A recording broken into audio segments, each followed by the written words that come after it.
After dropping my son at the airport, our housekeeper, who has worked for us for 10 years, texted me 3 chilling words. Don't go home. She followed it with a command that froze the blood in my veins. Check the cameras. I pulled my Bentley over to the shoulder of the Long Island Expressway, my hazard lights blinking against the gray New York sky. My hands, usually steady from 40 years of navigating the cutthroat world of hedge funds, were trembling as I unlocked my phone. I opened the security app connected to the hidden cameras in my study. What I saw made my heart stop, and then restart with a cold, rhythmic fury I had not felt since my days on Wall Street. My son Bradley and his wife Monica were supposed to be on a flight to the Maldives. I had just dropped them at JFK Terminal 4 not 40 minutes ago. I had hugged my boy, handed him an envelope with $50,000 in cash for incidentals, and told him to enjoy the honeymoon they never had. I watched them walk through security, waving goodbye to the generous old man who paid for everything.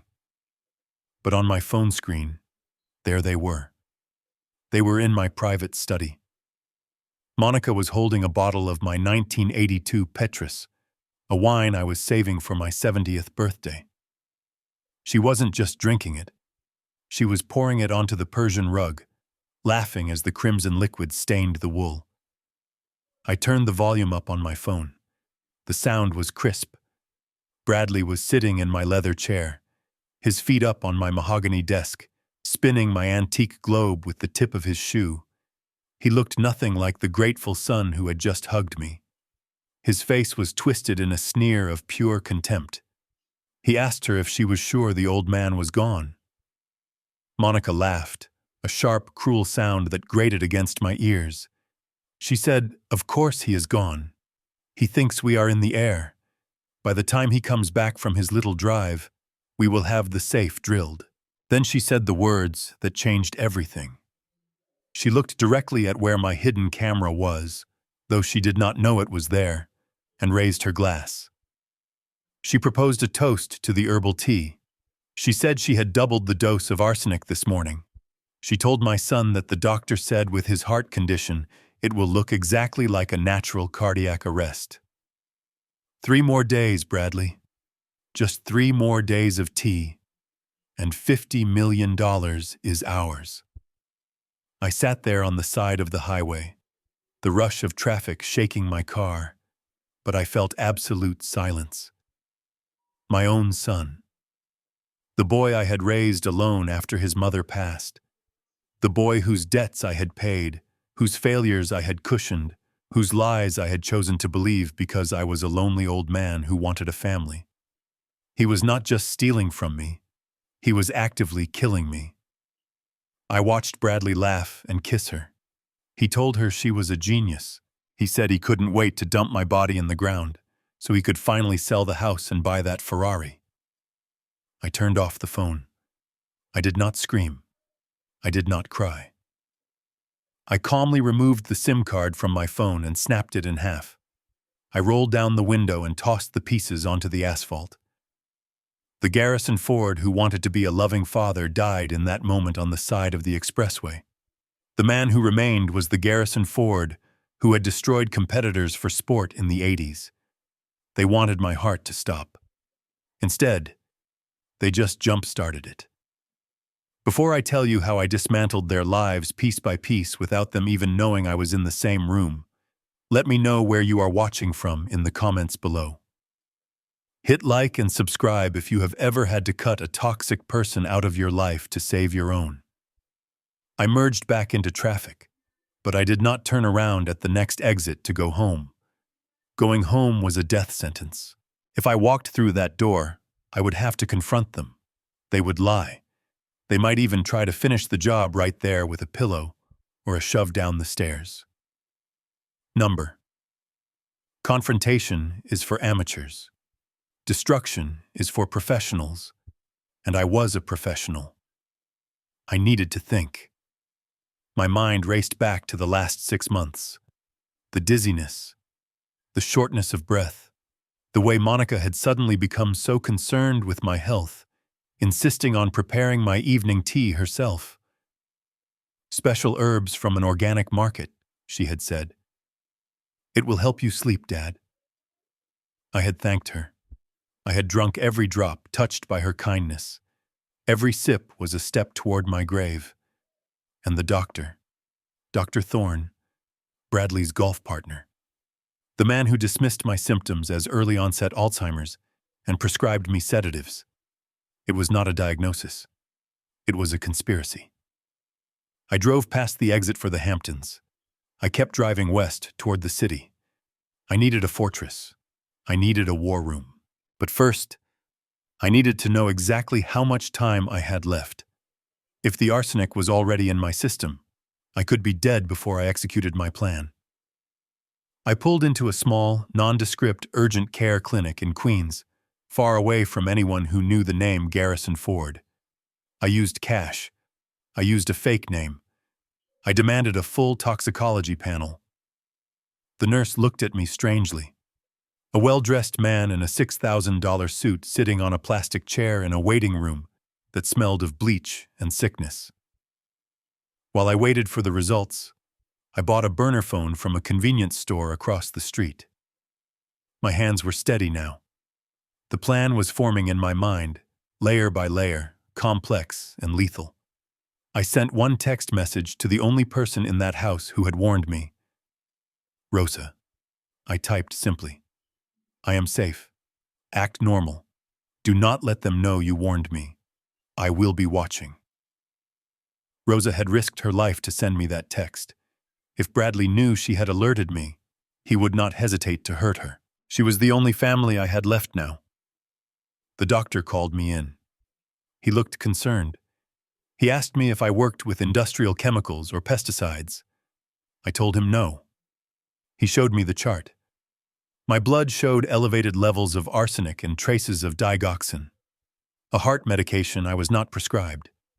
The combination was designed to induce a heart attack that would leave no questions asked for a man of my age. The doctor said I needed to go to a hospital immediately. He said the levels were dangerous. I looked him in the eye and told him I would handle it. I asked him for a prescription for a chelating agent to help flush the poison out. He hesitated, but the wad of $100 bills I placed on the table helped him find his pen. I walked out of that clinic with a bottle of pills and a death warrant for my son's future. They thought I was a confused old man losing his memory. They thought I was their prey. But they forgot one thing. Before I was a father, I was a shark, and there is blood in the water now. I checked into the Pierre Hotel under the name of a shell company I hadn't used in 20 years. I requested the penthouse suite. Paying in cash I kept in the emergency safe in my trunk. As I stood on the balcony looking out over Central Park, the sun was setting, casting long shadows over the city I once ruled. I opened my laptop and logged into the remote server of my smart home system. I had installed the system myself years ago, bypassing the main network. It was a redundancy I never thought I would use. I brought up the camera feeds again. They were still in the study. Bradley was on the phone impersonating me. He was talking to my banker. I listened as my son mimicked my voice perfectly, authorized a transfer of $200,000 to an offshore account. He was good. Terrifyingly good. He had obviously been practicing this for months. Monica was sitting on my desk, going through my private files. She held up my living will. She laughed and tossed it into the shredder. She said they needed to draft a new one tonight, forge my signature, and backdate it. She said she wanted everything. The house, the portfolio, the vintage car collection. She said she didn't want to leave even a cent for charity. I watched them erase my legacy. I watched them dismantle my life. And I felt a cold smile spread across my face. They were so greedy. They were moving so fast. And in their haste, they were making mistakes. I picked up the burner phone and dialed a number I hadn't called in 5 years. Leonard Katz, my old lawyer. The man they called the swamp alligator because once he bit down, he never let go. Leonard answered on the second ring. He sounded surprised. He asked Garrison, "Is that you?" I told him to stop talking and listen. I told him I needed him to open a file. Not a defense file. A war file. He asked who we were suing. I looked at the screen, at the image of my son celebrating his victory with my wine. I told Leonard we aren't suing anyone. We are hunting. I told him to meet me at the hotel in 1 hour and to bring the forensic accountant team. I hung up and poured myself a glass of water. I took the first pill to start clearing the poison from my veins. I looked at the camera feed one last time. Bradley was holding up the empty bottle of Petrus. He looked happy. "Enjoy it, son," I whispered to the empty room. "That is the most expensive drink you will ever have. It just cost you $50 million. I sat down at the desk and opened a blank document. I typed a header. Operation Ghost Flight. Step 1 was complete. I knew the truth. Step 2 was the setup. I needed to give them exactly what they wanted. I needed to play dead. If they wanted a helpless, dying old man, I would give them the performance of a lifetime. I would let them think they had won. I would let them sign the papers. I would let them transfer the money. I would let them dig their hole so deep that they would never see the sky again. My phone buzzed. It was a notification from my bank. The transfer Bradley had authorized had gone through. $200,000 gone. It was a lot of money. But it was just the bait.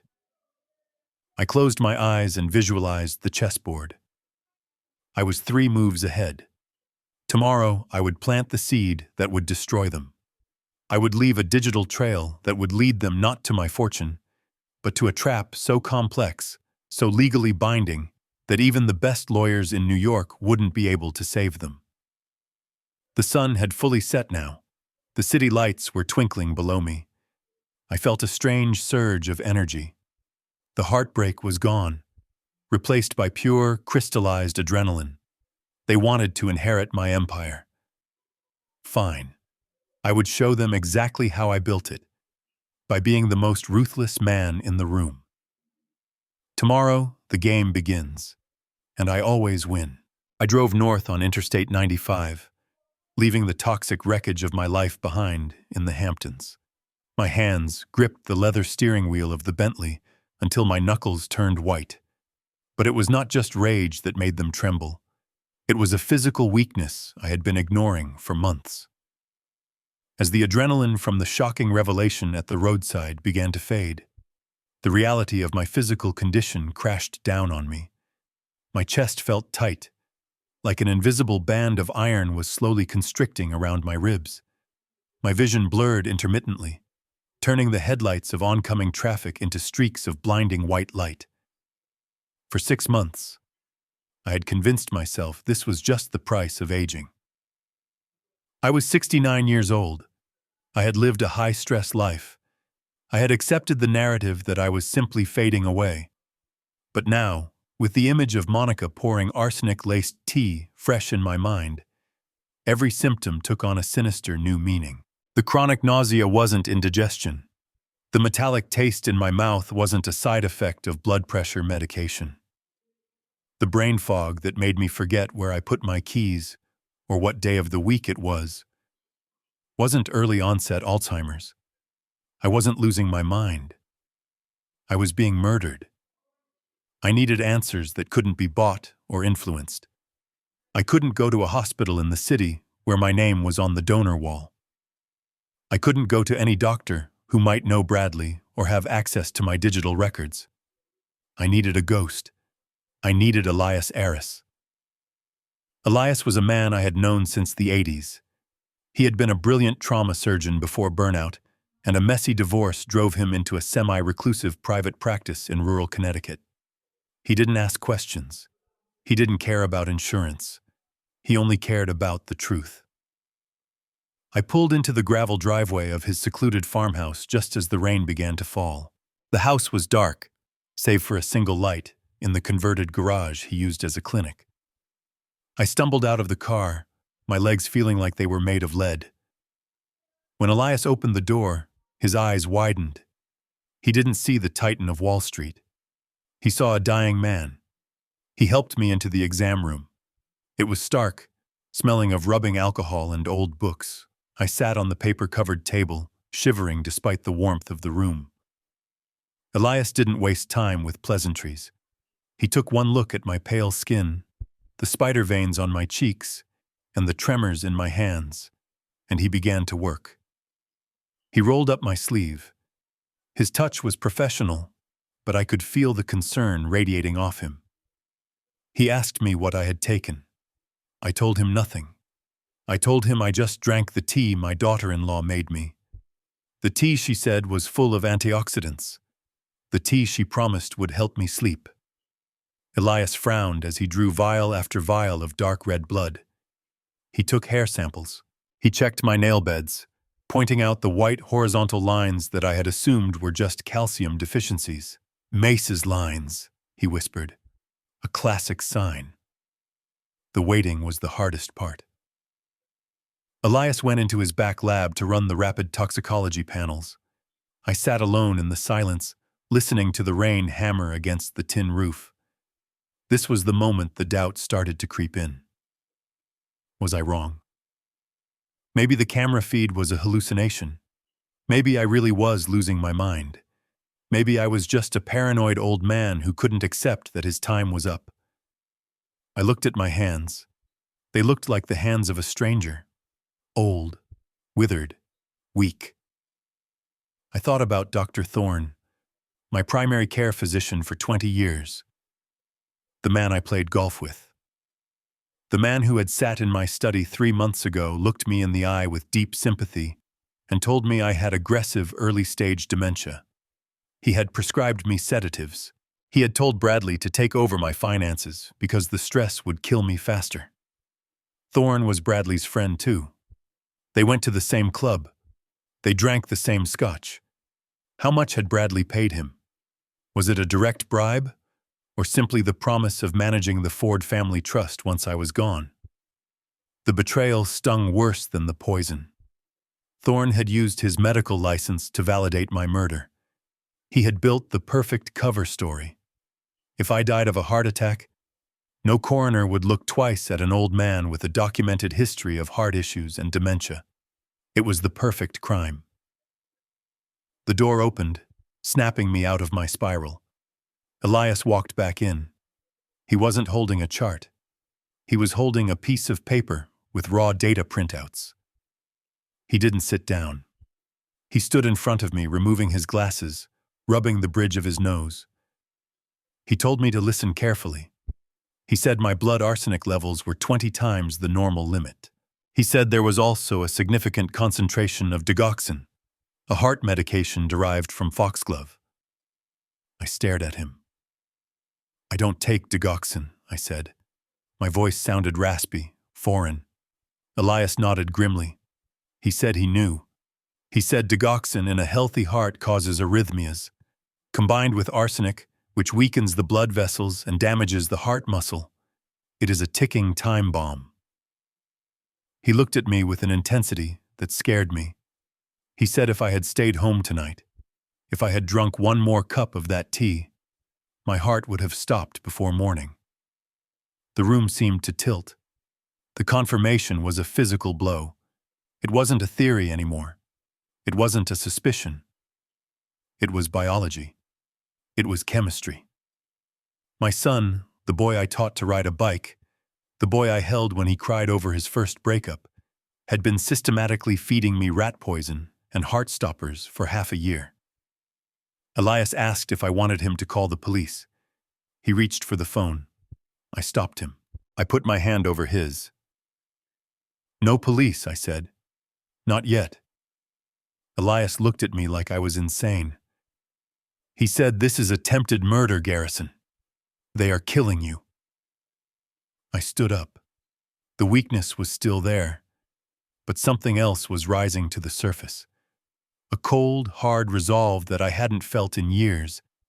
It was the feeling of the market crashing, the feeling of chaos, the feeling of opportunity. I told him that if we call the police now, they get arrested. They get lawyers, they get bail. They get a trial that drags on for years while they spend my money on their defense. They might even get off on a technicality. Dr. Thorne would testify I was senile and took the wrong meds by accident. No, that was too easy. That was too clean. I looked at the toxicology report in Elias's hand. That piece of paper was my weapon. It was my shield. I asked Elias for the treatment. I asked him how we flush this out. He told me I needed chelation therapy, powerful drugs that bind to the heavy metals and strip them from the body. It would be painful. It would be exhausting. It would take weeks to fully clear my system. But he could start me on an oral regimen tonight. He warned me that the side effects would mimic the flu: nausea, fatigue, pain. I told him I didn't care about the pain. I cared about clarity. I asked him if the fog would lift. He said yes. Once the arsenic levels drop, your brain function will return to normal. The confusion will vanish. You will be sharp again. That was all I needed to hear. I took the prescription. I paid him in cash, a stack of bills thick enough to ensure his silence and cover the cost of the unauthorized lab work. I told him to keep the file hidden. I told him if anything happened to me, if I was found dead in a ditch or a hotel room, he was to take this file to the FBI immediately. But until then, I was a ghost. Walking back out to the car, the night air felt different. It was cold, biting, and real. The fog in my brain hadn't lifted yet, but the fog in my soul had vanished. I wasn't a confused old man anymore. I wasn't a burden. I was a man who had survived a 6-month assassination attempt by his own flesh and blood. I sat in the driver's seat of the Bentley and looked at the bottle of pills Elias had given me. The antidote. My son thought he was playing the long game. He thought he was smart. He thought he could slowly erase me from the world, turn me into a trembling, forgetful shell, and then discard me. He didn't realize that by poisoning my body, he had immunized my heart against any remaining affection I had for him. I swallowed the first pill without water. It tasted bitter, like chalk and iron. I started the engine. The powerful purr of the motor was a comfort.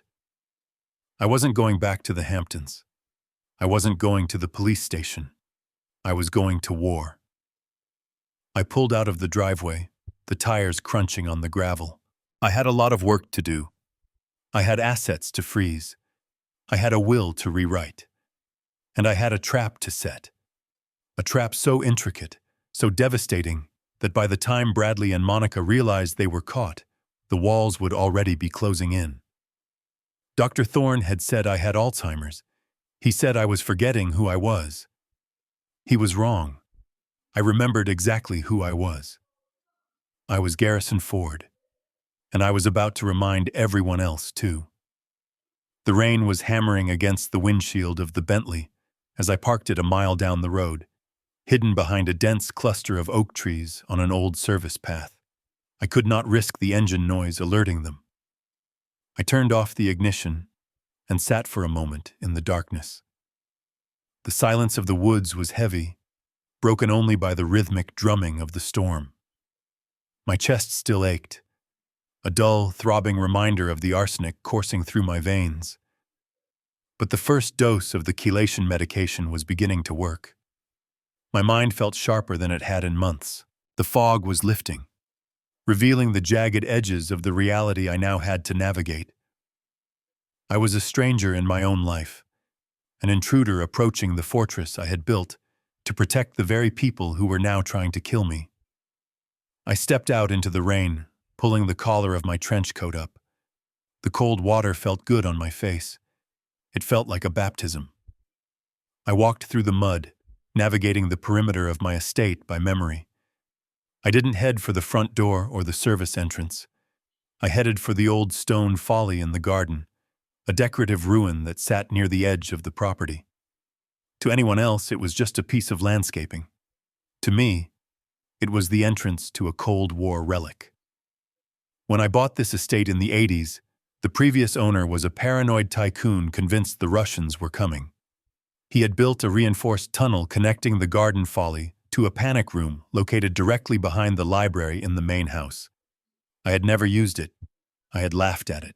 But I had maintained it, oiling the hinges and keeping the keypad active. I never thought the enemy I would need to hide from would be sleeping in my own guest room. I brushed away the wet ivy covering the stone panel and punched in the code. It was my late wife's birthday.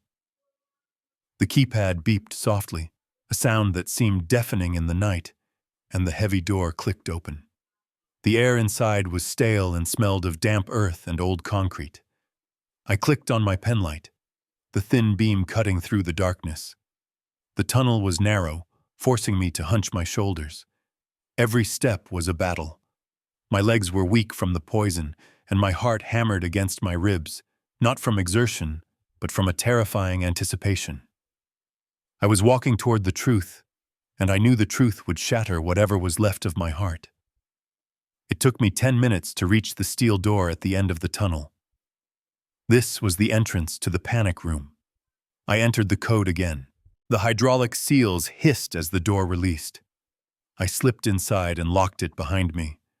The panic room was exactly as I had left it years ago. A small, windowless concrete box filled with non-perishable food, water, and a high-tech surveillance system that I had upgraded just last year. It was cold, the air conditioned and recycled. I sat down in the single ergonomic chair in front of the bank of monitors. My hands hovered over the controls. This room shared a wall with my private study. A large one-way mirror was concealed behind the bookshelf in the study, allowing me to look directly into the room from here if I slid the panel back. But first, I turned on the monitors. The screens flickered to life, bathing my face in a pale blue glow. I saw the kitchen, dark and empty. I saw the hallways, and then I saw the study. They were there. Seeing them on my phone screen in the car had been a shock, but seeing them now, in high definition, just a few feet away through the wall, was a visceral violation. The room where I had made million-dollar deals, the room where I had read bedtime stories to Bradley when he was a boy, had been turned into a war room against me. Bradley was sitting at my desk. My desk. He was hunched over a stack of documents, a pen in his hand. He wasn't reading. He was writing, over and over again. I zoomed in with the camera. The motion was repetitive, obsessive. He was practicing my signature. I watched my son, the boy I had sent to the best private schools, the man I had bailed out of failed startups and gambling debts, carefully trying to replicate the loop of the G in Garrison. He would write it, compare it to a letter of mine he had pinned to the desk, and then curse. "No," he muttered, his voice coming through the speakers crisp and clear. "The tale is too long. The bank will flag it." Monica was standing by the fireplace. The fire was roaring, consuming the oxygen in the room. She was holding a heavy binder. I recognized the blue spine immediately.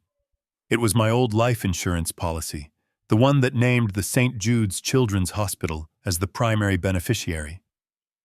"You are overthinking it, Bradley," she said, her voice dripping with boredom. "He is an old man with shaky hands. If the signature looks a little off, they will just think he was having a bad day, or that the dementia is affecting his motor skills. That is the beauty of the narrative we built." She ripped a handful of pages from the binder and tossed them into the fire. I watched the paper curl and blacken, the flames licking at the words that were meant to save sick children.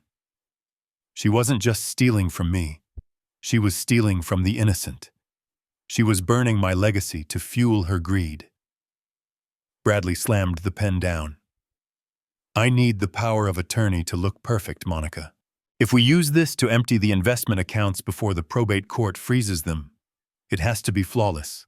One suspicious teller, and we are done." Monica walked over to him and massaged his shoulders. She leaned down, whispering in his ear, "No one is going to be suspicious, baby." Dr. Thorne already put the note in his file about the tremors. We have the medical trail. We have the loving son taking over for his incapable father. It is perfect. I felt a wave of nausea that had nothing to do with the arsenic. They had weaponized my trust.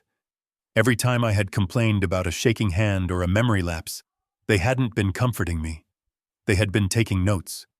They had been building a case file for my incompetence. Bradley picked up the pen again. He looked at the paper. "How much longer do you think?" Monica glanced at the grandfather clock in the corner.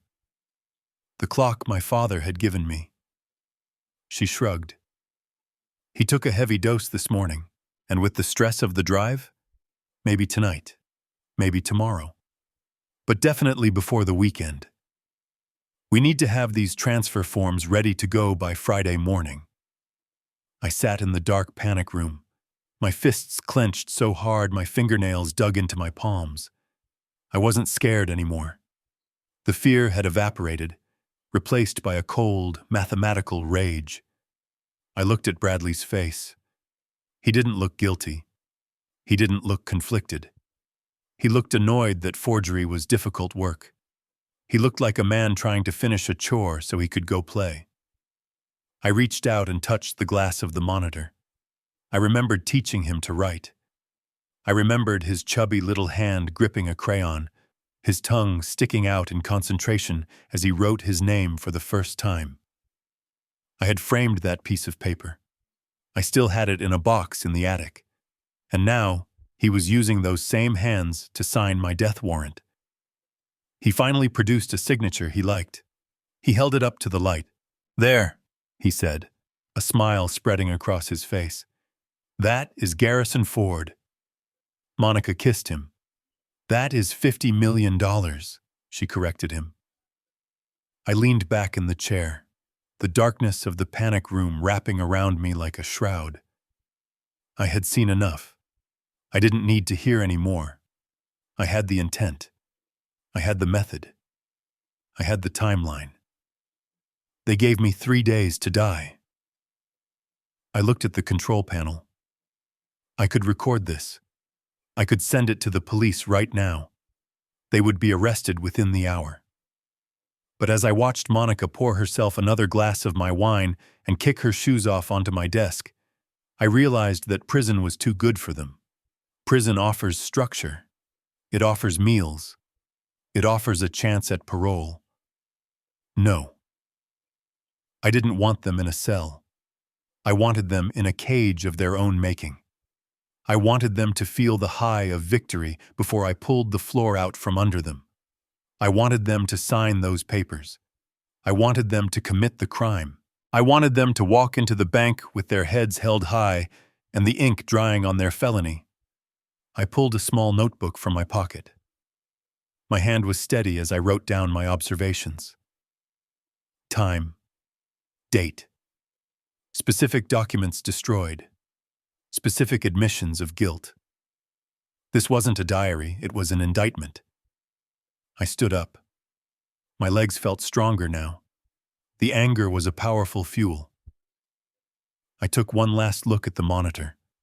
Bradley was laughing at something Monica said. They looked like a happy couple. They looked like the future of the Ford dynasty. I turned off the monitors, plunging the room back into darkness. I didn't need to see them anymore. I knew exactly who they were. They were children playing with matches in a house made of dynamite. And they had no idea that I was the one holding the detonator. I unlocked the tunnel door. It was time to leave. I had to get back to the city. I had to meet Leonard. We had a trap to build. As I walked back through the damp, narrow tunnel, leaving the warmth of my home behind, I didn't feel like I was fleeing. I felt like I was hunting. They thought the old lion was dying in his cave. They were about to find out that the lion was simply waiting for the hyenas to get close enough to bite. The tires of my Bentley hissed against the wet asphalt as I merged onto the Long Island Expressway, heading west toward Manhattan. I was leaving the physical scene of the crime, but the crime followed me inside the cabin of the car. My phone sat on the passenger seat, vibrating with an incoming call that made my stomach lurch. The screen lit up with a photo of my son, a picture taken at his college graduation 10 years ago. He looked so innocent then, smiling in his cap and gown, his arm around my shoulder. I stared at the face of the boy I had raised and the face of the man who was currently trying to stop my heart. I knew I had to answer. If I didn't, he would worry that the poison had worked too quickly, or worse, that I was ignoring him. Silence breeds suspicion, and I needed him to feel secure. I needed him to think everything was proceeding exactly according to his twisted schedule. I took a deep breath, letting my shoulders slump, forcing my body to relax into the posture of a tired, confused old man. I cleared the sharpness from my throat and answered on the third ring. "Hello, Bradley," I said. I made my voice waver slightly, adding a tremor that wasn't there before. "Is that you, son?" "Hey, Dad." His voice filled the car speakers, bright and chirpy. It was a performance, a sickeningly sweet tone he saved for when he wanted money or forgiveness. "We just landed in Malé. You wouldn't believe the color of the water here. It is like turquoise glass. Monica is already trying to run into the ocean." I gripped the steering wheel so hard the leather creaked. He was lying through his teeth with the ease of a sociopath. I had just watched him sitting in my study in New York, drinking my wine. He wasn't in the Maldives. He was 40 miles behind me, forging my signature. He was likely using a soundboard app to play ocean sounds in the background. I strained my ears and, sure enough, I heard the faint, looped cry of a seagull. "That sounds wonderful, son," I said, forcing a cough. "I am so glad you made it safely. I was worried about the flight." "Don't worry about us, Dad," he said, dismissing my concern. "How are you feeling? Did you have your tea tonight?" Monica was worried she made it too strong. The audacity took my breath away. He was checking to see if I had taken the lethal dose. He wanted to know if the arsenic was currently burning through my stomach lining. I paused for a long moment, letting the silence stretch just enough to make him uncomfortable. Then I answered, "Yes, Bradley." I drank it. It was bitter, but I finished it. "Good," he said, and I could hear the relief in his voice. "It is good for your heart, Dad. Dr. Thorne said you need to stick to the routine.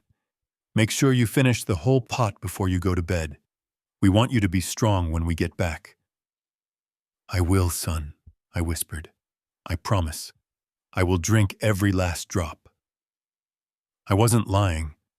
I would drink the cup of bitterness he had served me until it was empty, and then I would smash the cup over his head. "Get some rest, Dad. We will call you tomorrow." "Love you." "Love you too," I said. The line went dead. I let out a roar of frustration that tore at my throat.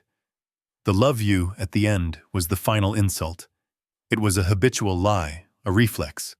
I tossed the phone onto the seat. I was approaching the Midtown Tunnel.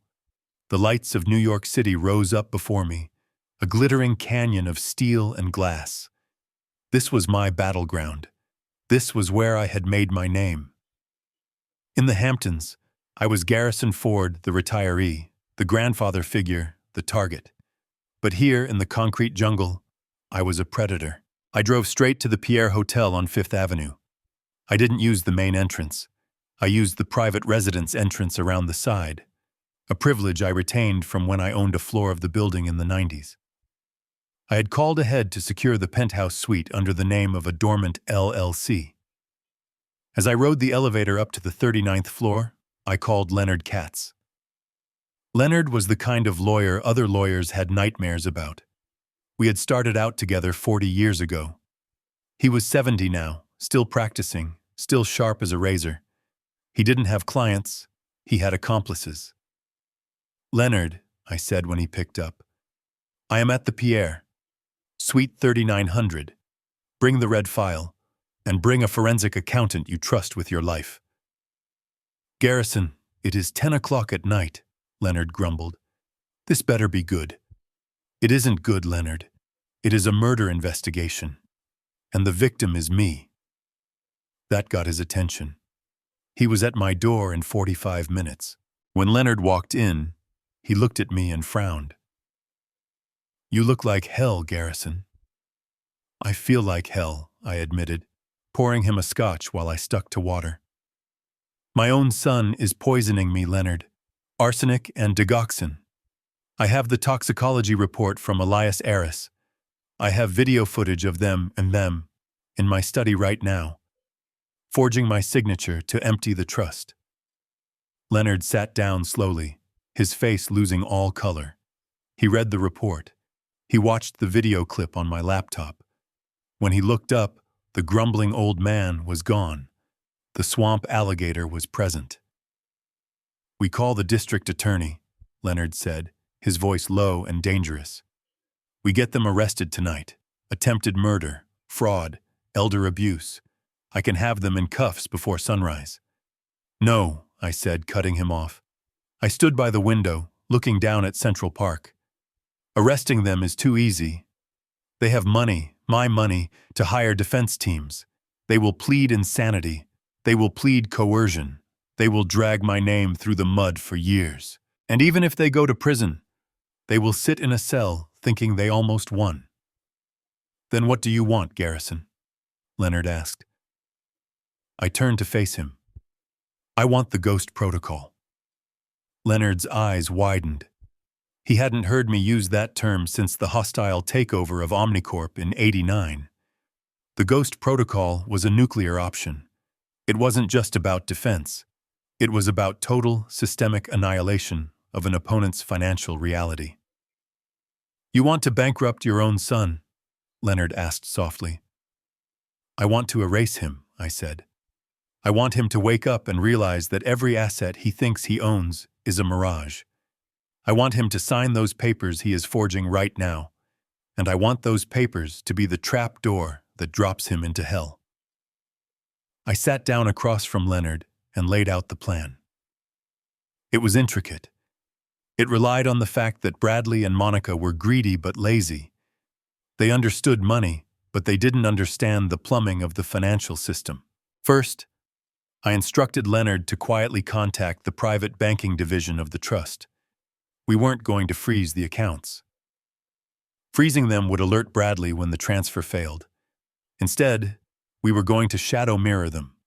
We would create a duplicate interface for my online banking. When Bradley logged in using my stolen credentials, he would see the balance he expected. He would see $50 million. He would be able to execute trades and transfers. But it would all be a simulation, a sandbox environment. "The real money," I explained to Leonard, "needs to be moved tonight. Transfer the liquid assets into the irrevocable charitable trust we set up for the St. Jude Foundation. But leave the Cayman account visible." "The Cayman account," Leonard said, raising an eyebrow. "The honeypot." "Exactly. I had set up a shell account in the Cayman Islands years ago as part of a sting operation with the IRS to catch a partner who was embezzling. The account was still active, but it was flagged by every federal agency in the book. Any money that moved in or out of that account triggered an immediate Level 1 alert at the FBI and the Treasury Department. "I am going to leave the credentials for that account where Monica can find them," I said.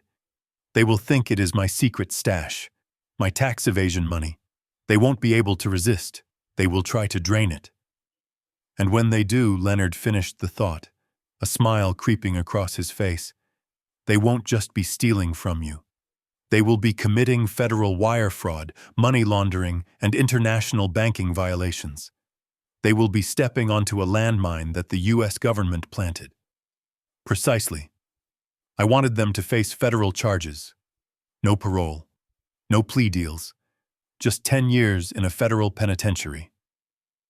Leonard pulled out his laptop. He cracked his knuckles. "I hope you know what you are doing, Garrison. Once I execute the ghost protocol, There is no going back. The saint. Jude transfer is irrevocable. You are effectively giving away your fortune to destroy your son. I looked at the screen where the live feed of my study was still playing. Bradley was pouring another glass of my wine. My fortune is already gone, Leonard, I said. It died the moment my son decided my life was worth less than a Ferrari. If I have to burn down the kingdom to kill the rats in the walls, hand me the match. Leonard nodded. He began to type. For the next 4 hours, we worked in silence. We rewrote the architecture of my life. We moved real estate titles into holding companies owned by the charity. We changed the beneficiary designations on the life insurance policies. We stripped Bradley Ford of every future cent he was expecting. By 3 a.m, it was done. I was technically a pauper. My billions were now the legal property of a children's cancer ward, effective immediately, though the public transfer wouldn't register for 48 hours. Leonard closed his laptop. It is done. The trap is set. Now we just need them to take the bait. I stood up, feeling the fatigue finally crash over me. The chelation drugs were making my joints ache, but my mind was clear. They will take it, I said. Greed is a predictable beast. It always eats until it bursts. Leonard stood to leave. He paused at the door. You should try to sleep, Garrison. You have a big performance tomorrow. I do, I said. What is the role? He asked. I smiled, a cold, humorless expression. The victim. After Leonard left, I lay down on the stiff hotel sheets. I didn't sleep. I stared at the ceiling, rehearsing my lines. I had to sound weaker tomorrow. I had to sound like I was fading. I had to convince Bradley that the timeline was accelerating. I had to make him panic. Because when people panic, they make mistakes. And when they make mistakes, they leave fingerprints. I picked up the burner phone and looked at the text from Rosa again. Stay safe. I was safe. I was But Bradley and Monica? They were standing in the crosshairs of a rifle they didn't even know was aimed at them. I closed my eyes and waited for the sun to rise. The ghost protocol was active. The hunt had begun. The dawn light over Manhattan was cold and gray, filtering through the floor-to-ceiling windows of the penthouse suite at the Pierre. I stood there with a cup of black coffee, looking out at the city that was waking up, unaware of the war I was waging from the 39th floor. My body was screaming for rest. The chelation medication was stripping the arsenic from my blood, but it was taking a toll. My joints felt like they were packed with ground glass, and a persistent headache throbbed behind my eyes, but I could not sleep. Not yet.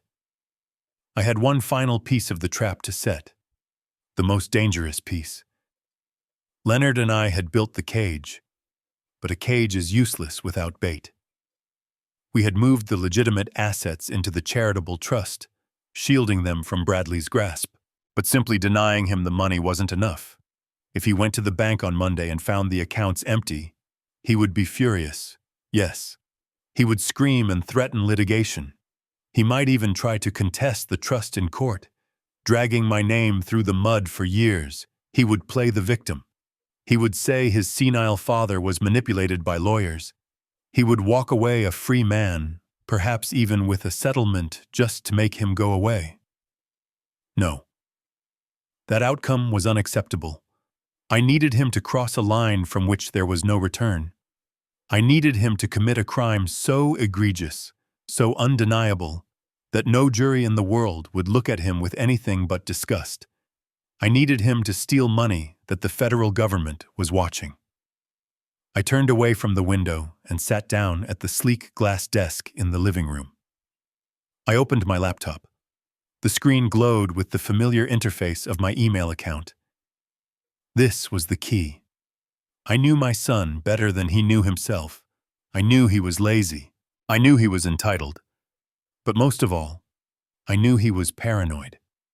He believed everyone was hiding something from him, because he was always hiding things from everyone else. He had spent the last 6 months searching for my secrets, convinced I had a hidden stash of gold bars or offshore accounts that I wasn't telling him about. Today, I was going to prove him right. I had left my old iPad in the library back at the house. It was sitting on the side table next to my reading chair, right where I always left it. I knew Monica had been going through it. I had seen the fingerprints on the screen via the hidden camera weeks ago. She monitored my emails, my browsing history, looking for signs of dementia or weakness. Today, she would find something else. I clicked on New Message. My heart rate picked up speed. This had to be perfect. The tone had to be exactly right.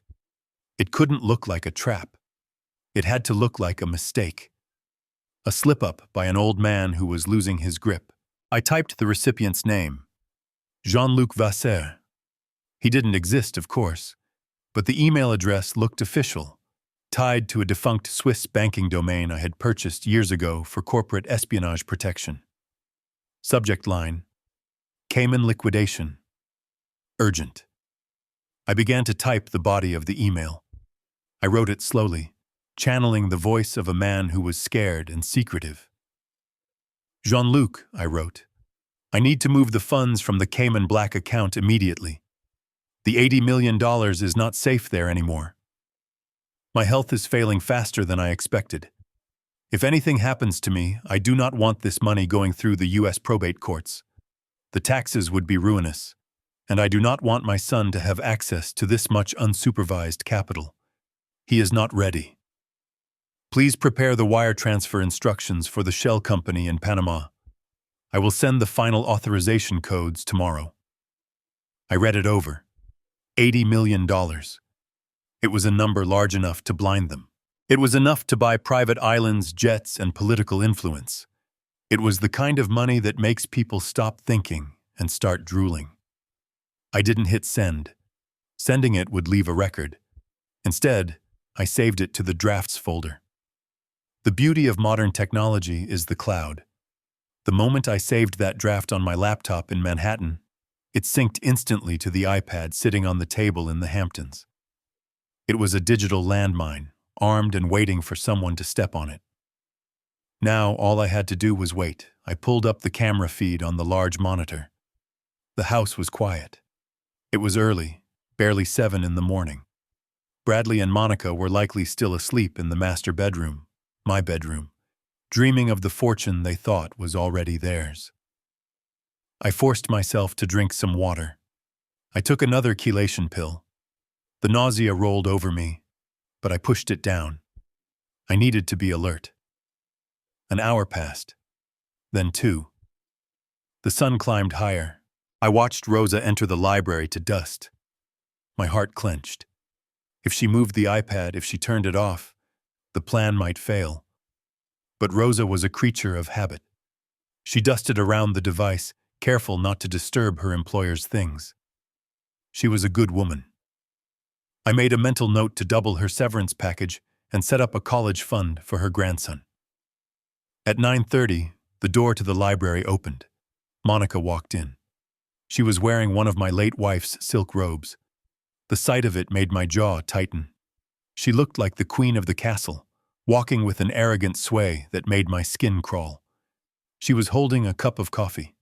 She walked over to the window, looking out at the rain-soaked gardens. Then, she turned and saw the iPad. I leaned forward in my chair. This was it. She picked it up. She didn't turn it on immediately. She looked at the door, checking to see if she was alone. Then, she pressed the home button. She knew my passcode. Of course she did. I had probably told it to Bradley years ago for an emergency, and she had extracted it from him. She opened the email app. I could see the reflection of the screen in the mirror behind her. She refreshed the inbox. Nothing interesting there. Just spam and newsletters. She was about to put it down. My heart hammered against my ribs. Don't put it down. Look deeper. Then her finger hovered. She tapped the drafts folder. I saw her posture change instantly. Her spine stiffened. She froze. She was reading. I could almost hear her thoughts. Cayman. 80 million. Not safe. Son not ready. Her eyes went wide. She read it again, and then a third time. She looked around the room frantically, as if she expected the money to materialize out of thin air. She set the coffee cup down on the antique table without a coaster, leaving a ring. She didn't care. She turned and ran out of the room. I switched the camera feed to the hallway, then to the master bedroom. Bradley was still in bed, scrolling on his phone. Monica burst in, waving the iPad like a weapon. "Bradley!" she screamed. "Wake up! You need to see this, right now!" Bradley sat up, startled. "What is it? Is he dead? Did the hospital call?" "No, you idiot! Look at this! He has been holding out on us. He has been lying to us for years." She shoved the iPad into his face. Bradley grabbed it, rubbing sleep from his eyes. He read the email draft. I watched his face transform. Confusion gave way to shock. And then, inevitably, to the same hungry look I had seen on a wolf before it strikes. 80 million? Bradley whispered. His voice was trembling. He has $80 million in the Caymans? Why didn't he tell me? Because he thinks you are a loser, Bradley, Monica yelled, pacing the room. Read the email. He is not ready. Unsupervised capital. He was going to move it to Panama. He was going to hide it from us forever. Bradley stood up, pacing alongside her. The greed was taking hold, overriding any lingering sense of caution. 80 million. Do you know what we could do with that? We would never have to worry about the trust allowance again. We would be kings. We have to get it, Monica hissed. We have to get it before he sends this email. If he moves it to Panama, it is gone. We will never find it. But how? Bradley asked, looking at the device. It says he needs authorization codes. We don't have the codes. Think, Bradley. Monica grabbed his shoulders and shook him. Where does your father keep his old files? The red ledger. The one in the safe behind the painting. I saw him looking at it last Christmas when he thought I wasn't watching. He said it was old tax returns. I bet the codes are in there. I smiled in the empty penthouse. Monica was smarter than Bradley, but she was also more predictable. She had seen me with the red ledger because I wanted her to see me with it. I had planted that seed 6 months ago. The red ledger didn't contain tax returns. It contained the access codes to the Cayman account. The trap was layered. Go check the safe, Monica ordered. Now! Bradley didn't argue. He ran out of the room, still in his boxers. I switched the feed back to the study. Bradley burst in, tore the painting of the hunt scene off the wall, and spun the dial on the wall safe. He knew the combination. 1985-04. His birth date. I had made it easy for him. A sentimental choice that now felt like a cruel joke. The safe door swung open. He grabbed the red leather-bound book. His hands were shaking so badly he almost dropped it. He flipped through the pages frantically. There it was. On the last page, a list of alphanumeric codes under the heading CI Holdings. I found it, he yelled. Monica, I found it. Monica ran in, breathless. Log in. Do it now. Use his laptop. The iPad is too slow. Bradley sat down at my desk. He opened my MacBook. He navigated to the banking portal listed in the ledger. It was a generic-looking login page for a private offshore bank. It looked real because it was real, a real front for a federal sting operation. He typed in the account number. He typed in the password from the book. The screen loaded. I knew what it showed. A balance of $80 million. Oh my God, Bradley breathed. It is real. It is actually real. Monica was leaning over his shoulder, her eyes reflecting the blue light of the screen. Her face was twisted in a rictus of pure avarice. Transfer it. Transfer all of it. Where? Bradley asked. To our Shell account in Nevis, she said. The one we set up for the kickbacks. It is untraceable. Do it now, Bradley. Before the old man wakes up and deletes the draft. Bradley hesitated for a fraction of a second. His finger hovered over the enter key. This is wire fraud, Monica. If we get caught... Monica slapped the back of his head. Who is going to catch us? The old man is dying.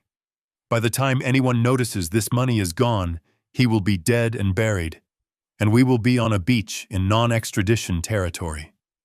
Do you want to be a millionaire, or do you want to be a coward living on an allowance? Bradley looked at the screen. He looked at the number. 80 million.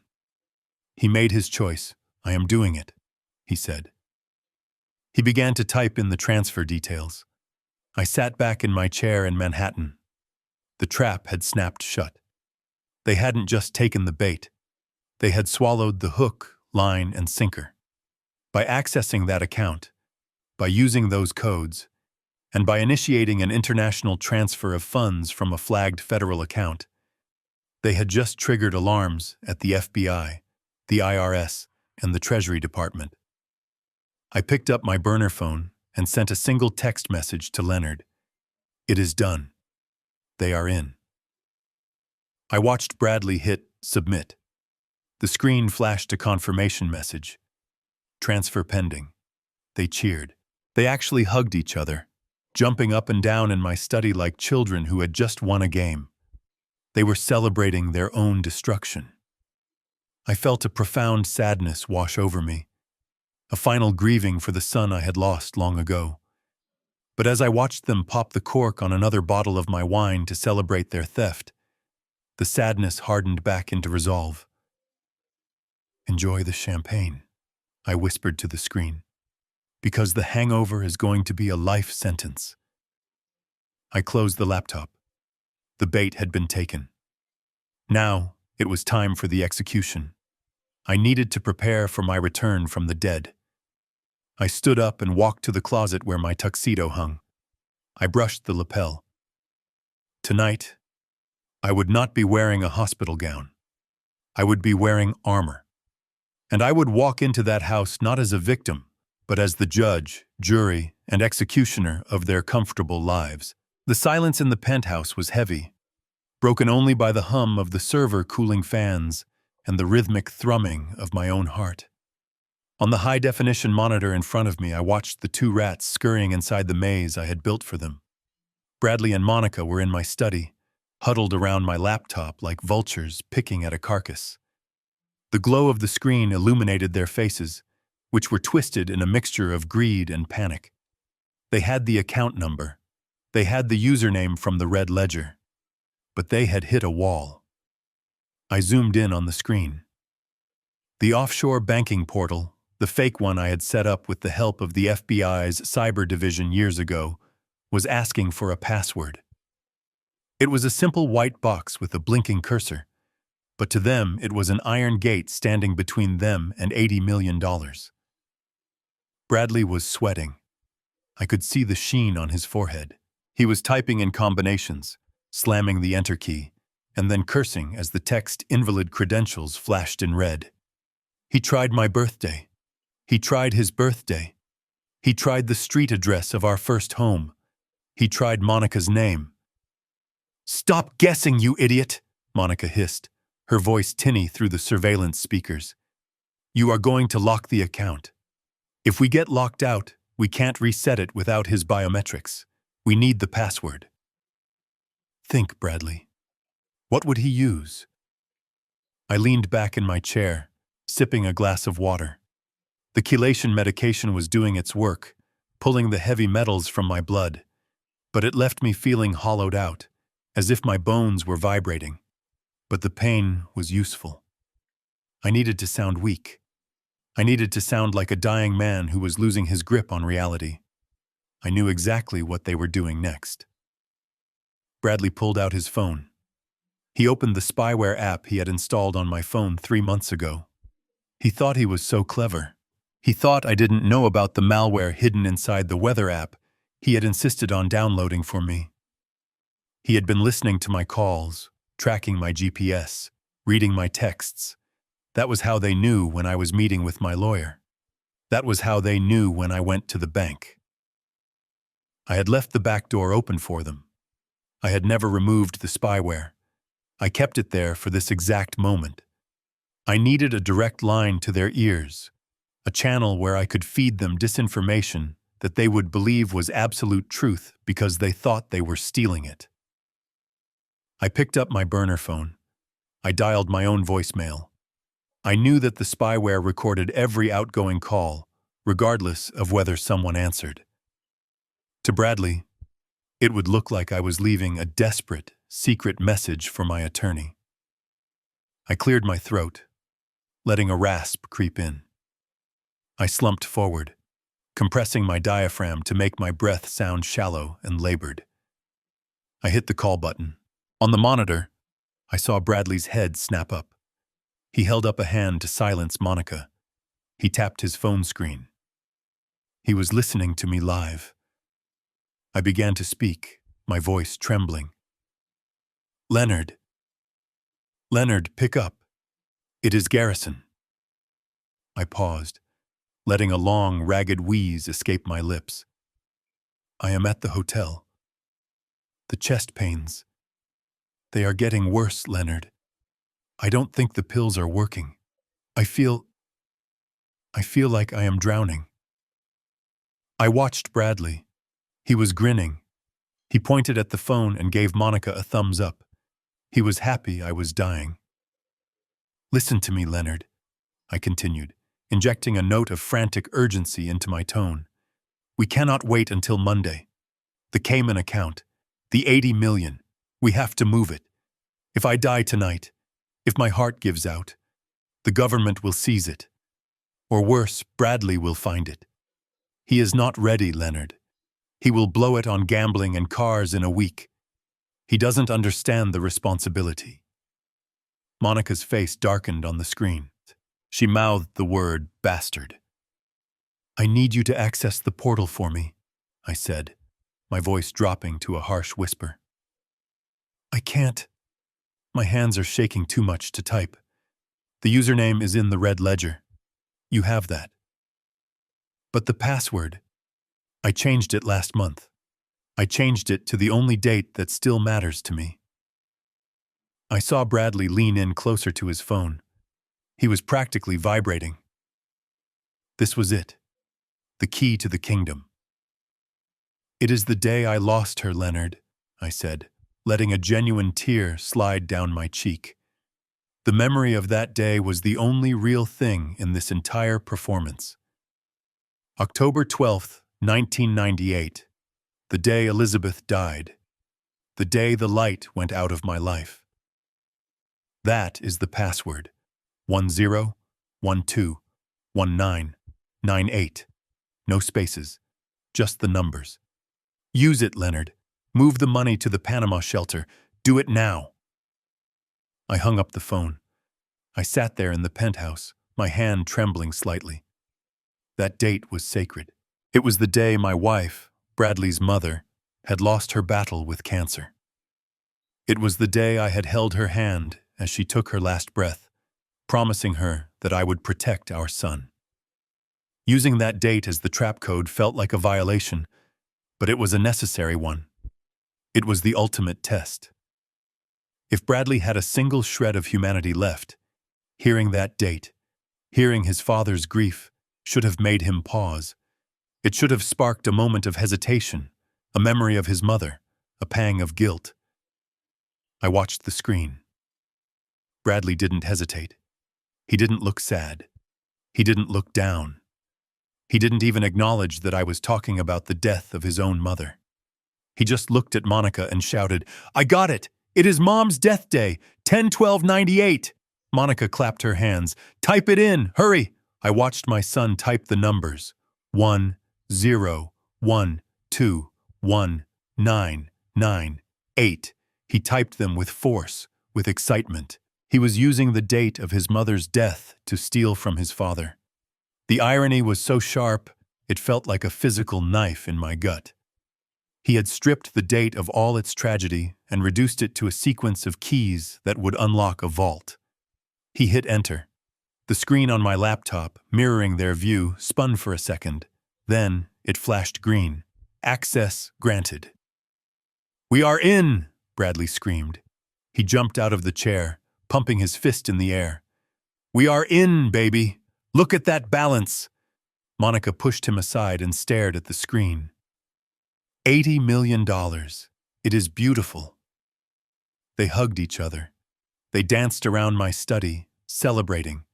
They were so blinded by the number on the screen that they didn't notice the faint background sound of the trap snapping shut. By logging in with those credentials, they had just crossed the Rubicon. They had accessed a federal Sting account.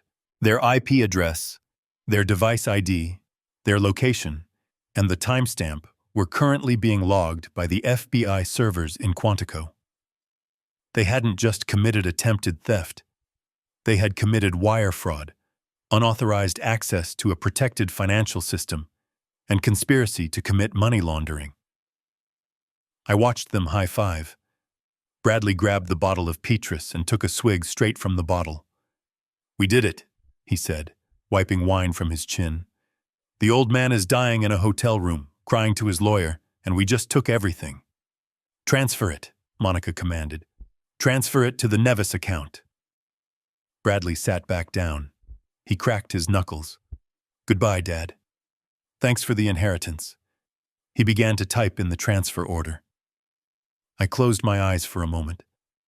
The grief I had felt earlier was gone. It had been burned away by the acid of their indifference. They had just proven, beyond a shadow of a doubt, that they were beyond redemption. They had danced on my grave before I was even in it. They had trampled on Elizabeth's memory for cash. I opened my eyes and looked at the screen one last time. "Go ahead, son," I whispered. "Push the button." Bradley hit the transfer funds button. "Processing," the screen read. They cheered again. I reached for my phone and texted Leonard. "The Eagle has landed." They executed the transfer. Leonard replied instantly. "FBI has the logs. Warrants are being drafted. Do you want to intervene?" I looked at the image of my son and his wife, laughing, drunk on stolen wine and perceived victory. "No," I typed back. "Let them finish the bottle. I want them to have a hangover they will feel for the next 20 years. I stood up and walked to the window. The city lights were bright below me. The game was over. They had lost. They just didn't know it yet. For the next 48 hours, they would live in a fantasy world where they were rich, powerful, and free. They would probably book flights. They would probably look at real estate. They would dream, and I would let them. Because the fall is always much harder when you think you are flying. I touched the cold glass of the window. "Happy anniversary, Elizabeth," I whispered into the empty room. I kept my promise. I protected him. I protected him from the monster he has become. The only way to save him now is to stop him. I turned off the lights in the penthouse, leaving only the glow of the surveillance monitors. The rats had eaten the cheese. Now, all that was left was to collect the bodies. The air in the penthouse suite had changed. It was no longer the quiet sanctuary of a grieving father or the war room of a vengeful businessman. It had become an operating theater. The lights were dimmed, casting long, blue shadows across the room from the bank of high-definition monitors we had set up against the far wall. I sat in the center, flanked by Leonard Katz on my right, and a man I had only known by reputation until tonight.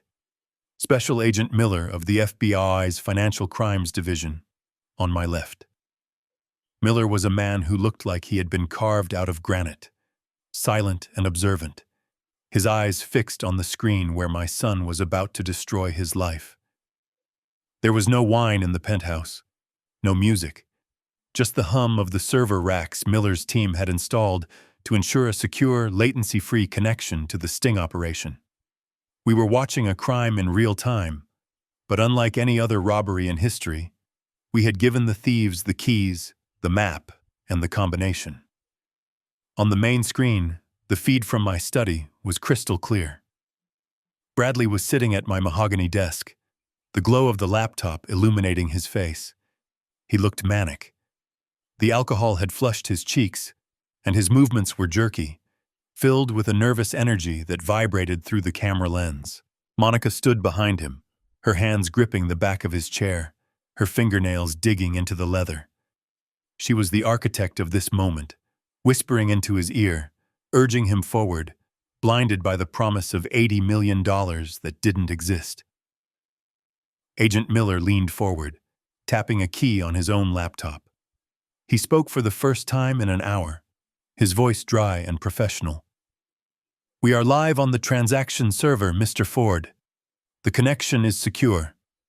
We have a direct mirror of their keystrokes. Every input is being logged by the Bureau's cyber division in D.C. As soon as he initiates the transfer, the trap is sprung." I nodded, unable to speak. My throat felt tight. I was watching my son, the boy I had taught to fish off the pier in Montauk, the boy I had bailed out of trouble more times than I could count, preparing to commit a federal felony. I wanted to scream at the screen. I wanted to break the glass and shake him. I wanted to tell him to stop, to walk away, to just be a decent human being for once in his life. But I stayed silent. I had to. The boy I loved was already gone. The man on the screen was a stranger, a parasite who had decided my life was the only obstacle to his happiness. On the screen, Bradley was navigating the interface of the fake offshore bank. We had designed it to look intimidating, a relic of the old banking world, full of complex disclaimers and security warnings. A warning popped up on the screen in red text. It stated clearly that unauthorized access to this account was a violation of international banking laws and subject to prosecution. It was a final chance, a final moral stop sign. Bradley didn't even read it. He clicked, "I agree," without a second of hesitation. Monica laughed, a sound that came through the speakers like breaking glass. "Look at that," she said. "They try to scare you with fine print. Just click through it, baby. Get to the money." Leonard shifted in his chair beside me. He took off his glasses and cleaned them, a nervous tick I hadn't seen in years. "He knows what he is doing, Garrison," Leonard whispered. "Look at his face. There is no hesitation. There is no guilt." I looked. Leonard was right. Bradley wasn't conflicted. He was exhilarated. He was typing in the routing numbers for the shell account in Nevis that Monica had set up. He was double-checking the digits, not out of fear, but out of precision. He wanted to make sure every single cent of the $80 million landed in his pocket.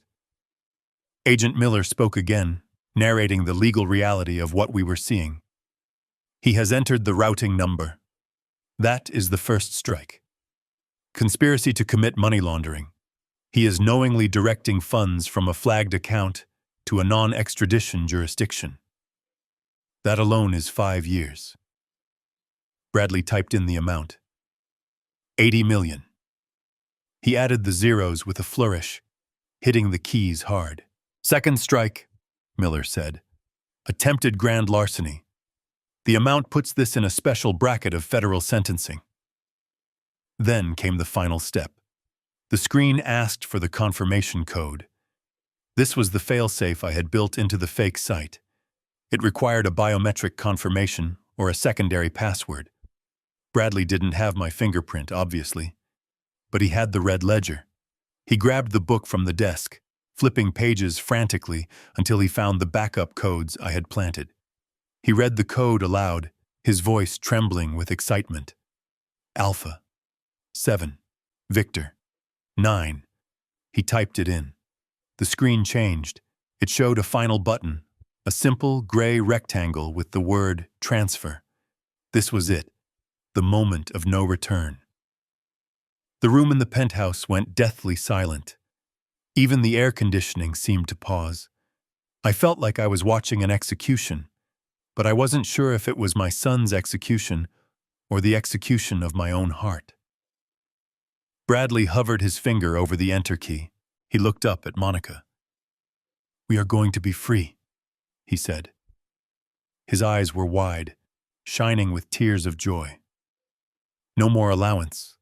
No more begging the old man for cash. We are going to own the world. Monica kissed the top of his head. "Do it," she whispered. "Push the button and bury him." I closed my eyes. The image of the button burned into my eyelids. "Do it," I whispered to myself. I heard the click. It was a soft sound, a plastic tap of a key on a keyboard, but it echoed in the penthouse like a gunshot. I opened my eyes. On the monitor, the fake banking screen flashed a spinning wheel. Processing. In the penthouse, Agent Miller's laptop lit up with a cascade of data. Streams of code ran down his screen in green and red. "Target confirmed," Miller said, his voice devoid of emotion. "The packet has been received. The wire request was logged at 10:42 p.m. Eastern Standard Time. We have the IP address. We have the device ID. We have the geolocation pinpointed to your estate in the Hamptons." He turned to me. "Mr. Ford, the crime is complete. By hitting that key, your son just committed federal wire fraud, aggravated identity theft, and because the account he tried to access is technically federal property used for sting operations, he has also committed defrauding the United States government." Bradley and Monica didn't know this, of course. On their screen, the spinning wheel stopped and was replaced by a green checkmark. "Transfer successful. Funds pending settlement." The reaction in the study was explosive. Bradley jumped out of the chair so fast it tipped over. He screamed, a primal, guttural roar of victory. Monica shrieked and leaped into his arms. They spun around the room, knocking over a stack of books, laughing hysterically. "We are rich!" Bradley yelled. "We are filthy, stinking rich!" Monica grabbed the bottle of Petrus and chugged from it, wine spilling down her chin, staining her white silk robe red. "To Garrison Ford," she toasted, mocking me, "the generous benefactor of our new life. May he rest in peace, preferably by tomorrow morning." I watched them celebrate. They looked like lottery winners. They hugged. They kissed. They started talking over each other, making plans. A yacht in the Mediterranean. A penthouse in Dubai. They were spending the money they had just stolen, unaware that the only thing they had purchased was a federal indictment. Leonard placed a hand on my shoulder. "It is over, Garrison. They are done.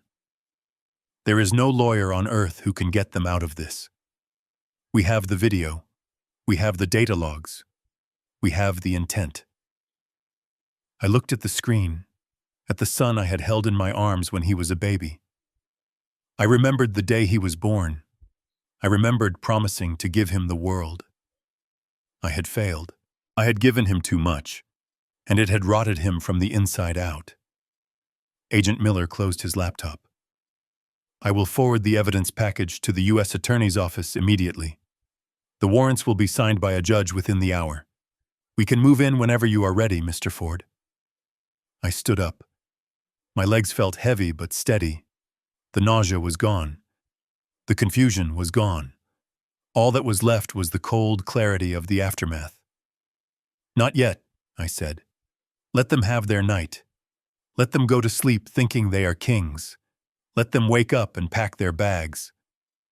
I walked to the window, looking out at the city lights. "I want the arrest to happen at the party," I said, turning back to Miller. "They are hosting a gala on Saturday. A celebration of my retirement, they called it. They invited everyone. My business partners, the board members, their high society friends." Miller nodded slowly. "You want to take them down in public?" "I want witnesses," I said.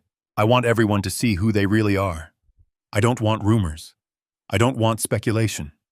I want the truth to be as bright and undeniable as a spotlight. Leonard sighed. It will be brutal, Garrison.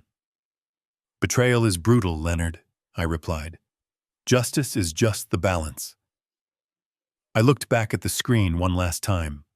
Bradley and Monica had collapsed onto the sofa, exhausted from their celebration, the laptop still glowing on the floor.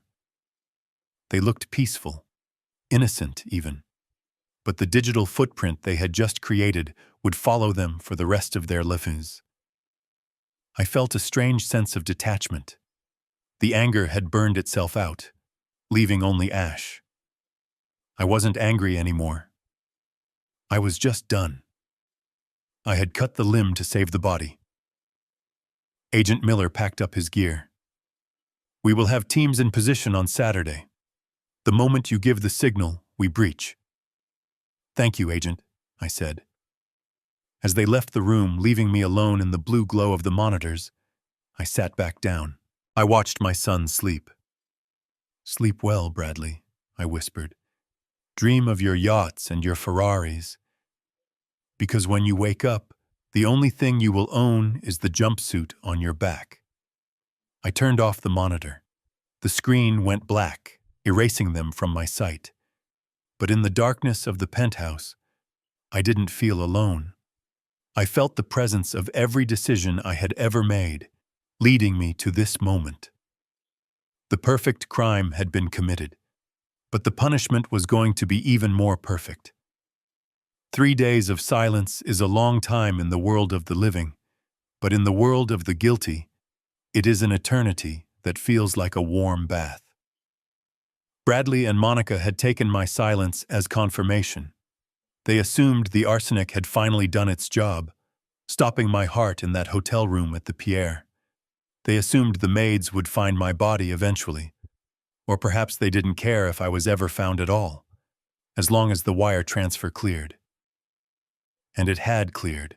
To their eyes, $80 million sat in their Nevis account, a golden parachute large enough to carry them away from any consequences. They were drunk on the illusion of victory, so drunk that they decided to dance on my grave before the dirt was even tossed. Saturday night in the Hamptons is usually a quiet affair for old money. We value privacy. We value discretion. But new money, stolen money, screams. Through the surveillance monitors in the back of a blacked-out surveillance van parked a quarter mile from my own driveway, I watched my estate transform into a circus. They had hired a lighting crew to bathe the stone facade of the house in garish purple and gold lights. They had set up a tent in the rose garden, Elizabeth's rose garden, trampling the prize-winning hybrids she had cultivated for 20 years to make room for a DJ booth and a champagne tower. I watched cars line up at the gate. Ferraris, Lamborghinis, Maybachs. These weren't my friends. These weren't the titans of industry or the quiet philanthropists I associated with. These were Bradley's crowd, the trust fund kids who had never worked a day in their lives, the influencers chasing clout, the sycophants who smelled money and swarmed like flies. I sat in the van, adjusting the cuffs of my tuxedo. Leonard Katz sat across from me, looking grim. He was checking his watch. The FBI team was in position, disguised as catering staff and security guards. We were ready. But I needed to wait. I needed the moment to be ripe. I needed them to be at the absolute peak of their arrogance before I cut the strings. On the screen, I saw Bradley greeting guests at the door. He was wearing one of my vintage velvet smoking jackets. It was too big for him in the shoulders, making him look like a child playing dress-up in his father's closet. He was holding a glass of scotch, my 30-year-old Macallan, and laughing too loudly. "Welcome, welcome," he shouted to a group of young men who looked like they were barely out of college. "Come in! The bar is open! Everything is on the house tonight." I turned up the audio feed. "Where is the old man?" one of the guests asked, looking around. I thought this was his house. Bradley waved his hand dismissively. "Oh, Dad, He is retired, effectively, immediately. He decided the stress was too much. He is taking a permanent vacation. He handed the keys to the kingdom over to me and Monica. We are running the show now. Permanent vacation. That was their code for dead. He was telling his friends I was gone without actually saying the words, basking in the ambiguity. He looked so confident. He truly believed he had gotten away with the perfect crime. He thought he was the new king of Wall Street, standing on the corpse of the old lion. Then Monica appeared. When I saw her, the breath hitched in my throat. It wasn't anger this time. It was a sharp physical pain that pierced right through the layer of detachment I had built up over the last few days. She was wearing a white silk gown, cut low, shimmering under the chandelier lights. But it wasn't the dress that froze my blood. It was what she was wearing around her neck. Pearls. Not just any pearls. A triple strand of South Sea pearls with a diamond clasp. I had bought those pearls for Elizabeth on our 30th anniversary. I had put them around her neck myself, her hands trembling with joy as she looked in the mirror. She had worn them to our son's graduation. She had worn them in the last family portrait we ever took. After she died, I had locked them in the wall safe in the master bedroom, intending to give them to Bradley's wife one day, if he ever married a woman worthy of Elizabeth's memory. I never gave them to Monica. She knew they were off limits. She knew they were sacred. And yet, there she was, parading them around a room full of strangers, letting them bounce against her chest as she laughed and threw her head back. She was drinking champagne, spilling a little on the floor, treating the necklace like costume jewelry. It was a desecration. It was a final spit in the face of the family she had poisoned. Leonard saw my expression. He reached out and touched my arm. "Easy, Garrison," he whispered. "Don't lose focus. Use it." I took a deep breath, forcing the red mist in my vision to clear. I wouldn't lose focus. I would sharpen it.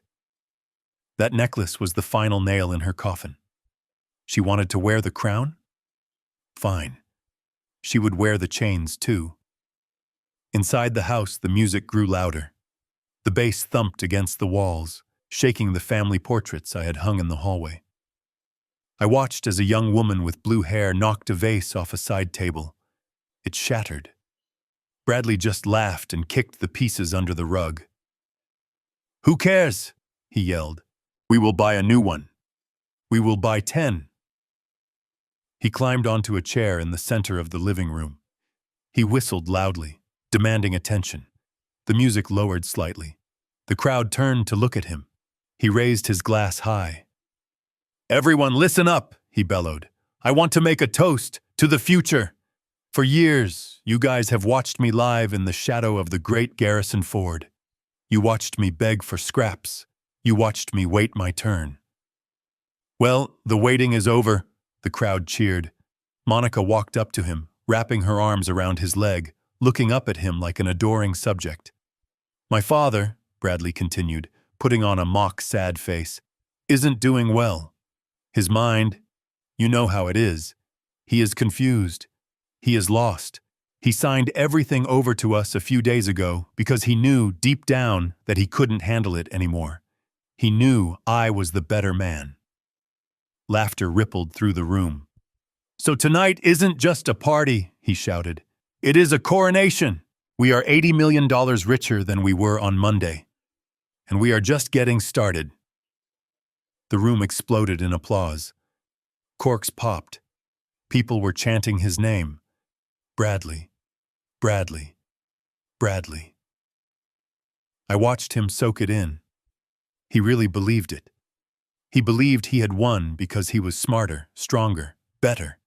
He didn't realize that the only reason he was standing on that chair was because I had built the floor beneath it, and I was about to pull the lever. Agent Miller's voice crackled in my earpiece. "Mr. Ford, we are ready. The perimeter is secure. No one leaves. Do you want us to go in?" "No. I said into the microphone hidden in my lapel. Not yet. I am going in first. Alone. Leonard looked at me, alarmed. Garrison, that is dangerous. He is unstable. He might be armed. He is a coward, Leonard, I said, opening the door of the van. Cowards only bite when you aren't looking. I want him to look me in the eye when his world ends. I stepped out into the cool night air. The noise from the party drifted across the lawn. I straightened my jacket. I adjusted my cufflinks. I walked toward the house, not through the shadows, but right up the main driveway, under the glare of the security lights I had installed. The gravel crunched under my dress shoes. A few guests smoking outside near the fountain saw me approaching. They stopped talking. They squinted, trying to recognize the silver-haired man walking with such purpose. "Isn't that—" one of them whispered. I ignored them. I walked up the stone steps to the front door.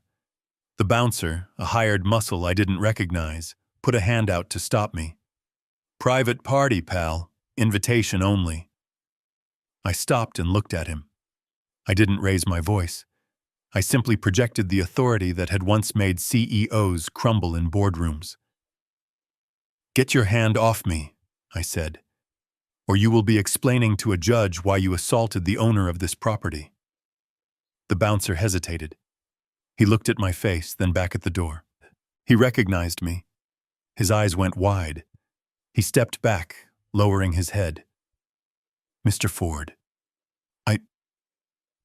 I didn't know." I pushed past him. I pushed open the double oak doors and stepped into the foyer. The noise was deafening. The smell of expensive perfume and marijuana hung heavy in the air. People were dancing in the hallway. A couple was making out on the stairs. I stood there for a moment, an island of stillness in a sea of chaos. Then, I walked into the ballroom. The DJ was spinning a heavy beat. Bradley was still on the chair, pouring champagne into the mouths of his friends. Monica was dancing on the table, the pearls bouncing, her laughter shrill. I didn't shout. I didn't have to. I simply walked to the DJ booth. The DJ, a kid with headphones around his neck, looked up at me, annoyed. "Hey man, back off the—" I reached out and pulled the power cord from the main amp. The music died instantly. The silence that followed hit the room like a physical blow. The sudden absence of sound left people disoriented. They stopped dancing. They looked around, confused. "Hey!" Bradley yelled from the center of the room. "Who turned off the music? Turn it back on!" He turned, looking for the source of the interruption. And then he saw me. I was standing by the DJ booth, bathed in the spotlight that was meant for him. I stood tall. I stood strong. I wasn't shaking. I wasn't confused. I looked directly at him. The glass of scotch slipped from Bradley's hand. It hit the floor and shattered, splashing amber liquid over his velvet shoes. His face went from flushed red to a sickly, ghostly white in the span of a heartbeat. His mouth opened, but no sound came out. He looked like he was seeing a ghost. Monica froze on the table. She stared at me, her hands flying up to cover the pearls at her throat, a reflexive gesture of guilt. The crowd sensed the tension. They followed Bradley's gaze. A hush fell over the room, rippling outward until the only sound was the hum of the refrigerator in the kitchen down the hall.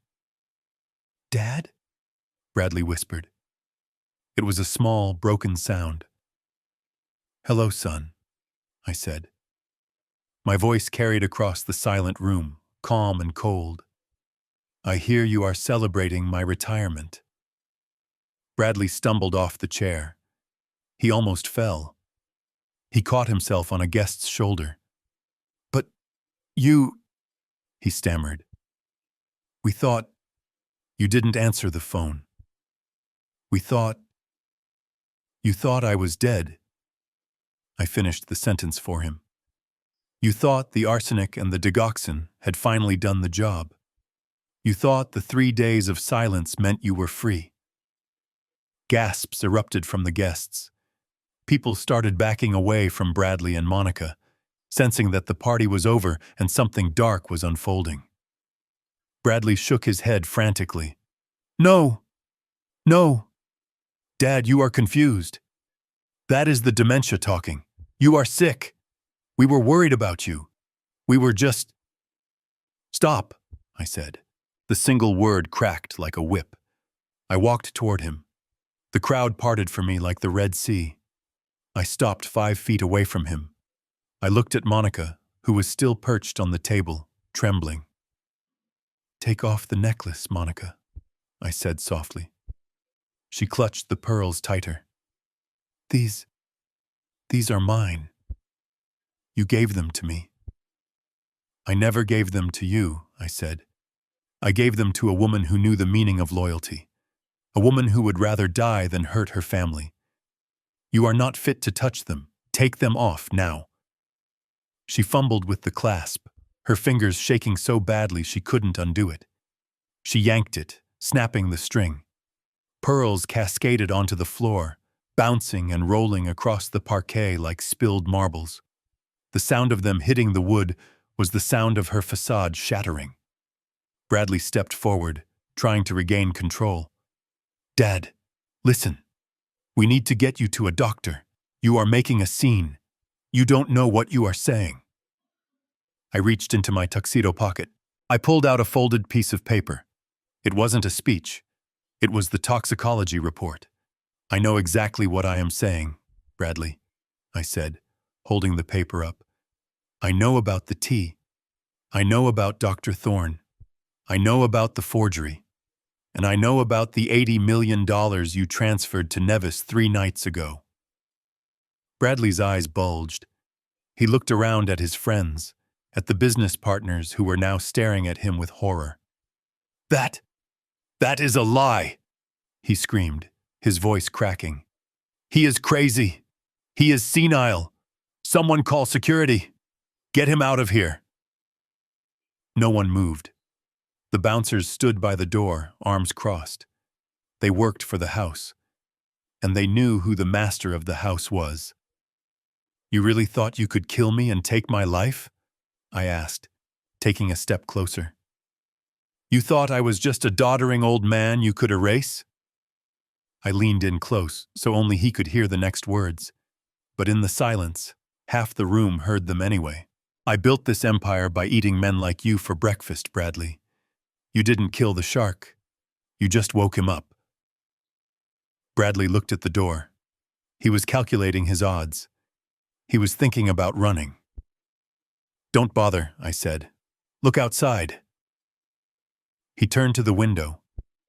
Through the glass, the red and blue lights of police cruisers began to flash, silently at first, then accompanied by the wail of sirens that cut through the night air. The party is over, son, I said, and the bill has come due. The chaos in the ballroom was a living thing, a beast of confusion and murmurs that swirled around my son. He was standing there, his face pale, trying to explain away the police lights flashing through the sheer curtains, trying to tell his guests that it was just a misunderstanding, a prank, a mistake. He was desperate to hold on to the illusion of power for just a few seconds longer. He raised his hands, shouting for order, shouting for the DJ to bring the beat back, shouting that everything was under control. But I was done with illusions. It was time for the cold, hard reality to be projected 10 feet tall. I stood in the shadows of the doorway, unnoticed by the frantic crowd, and I touched the small Bluetooth transmitter in my pocket. It was the signal Leonard and the technical team were waiting for. The lights in the ballroom didn't just dim, they died. Total, absolute darkness swallowed the room. The sudden plunge into blackness silenced the crowd instantly. The screams of laughter and the clinking of glasses ceased. For a heartbeat, there was nothing but the sound of nervous breathing and the rustle of expensive fabrics. Then the massive projection screen that Bradley had set up to display a slideshow of his own vanity, photos of his cars, his vacations, his success, flickered to life. But it wasn't a picture of Bradley smiling on a yacht. It was a grainy, high-definition video feed. The timestamp in the corner read 3 days ago. The setting was my private study. A collective gasp ripped through the room as the image sharpened. Everyone recognized the room. Everyone recognized the two people in it. The audio boomed through the concert-grade speakers Bradley had rented, clear and crisp, stripping away any ambiguity. "It is done," Monica's voice echoed through the dark ballroom. "I doubled the dose in his tea this morning." On the screen, the guests watched in horrified fascination as Monica held up a small glass vial. She swirled the liquid inside, catching the light. She looked demonic, her face twisted in a smile that was devoid of any humanity. "How long?" Bradley's voice asked from the speakers. It was the voice of a man impatient for his inheritance.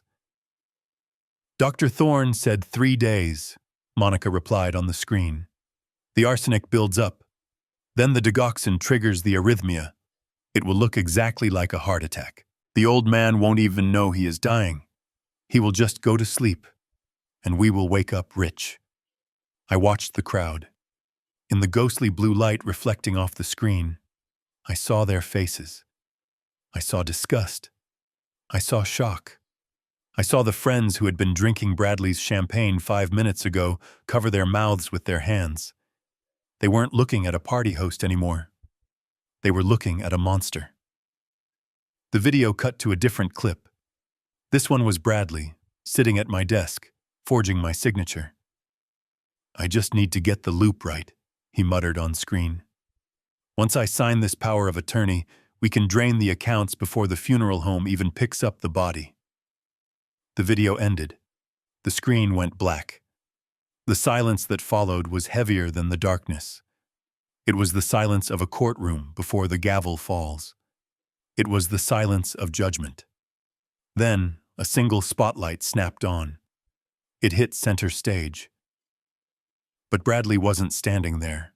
He had backed away, cowering near the champagne tower, looking like a rat caught in a floodlight.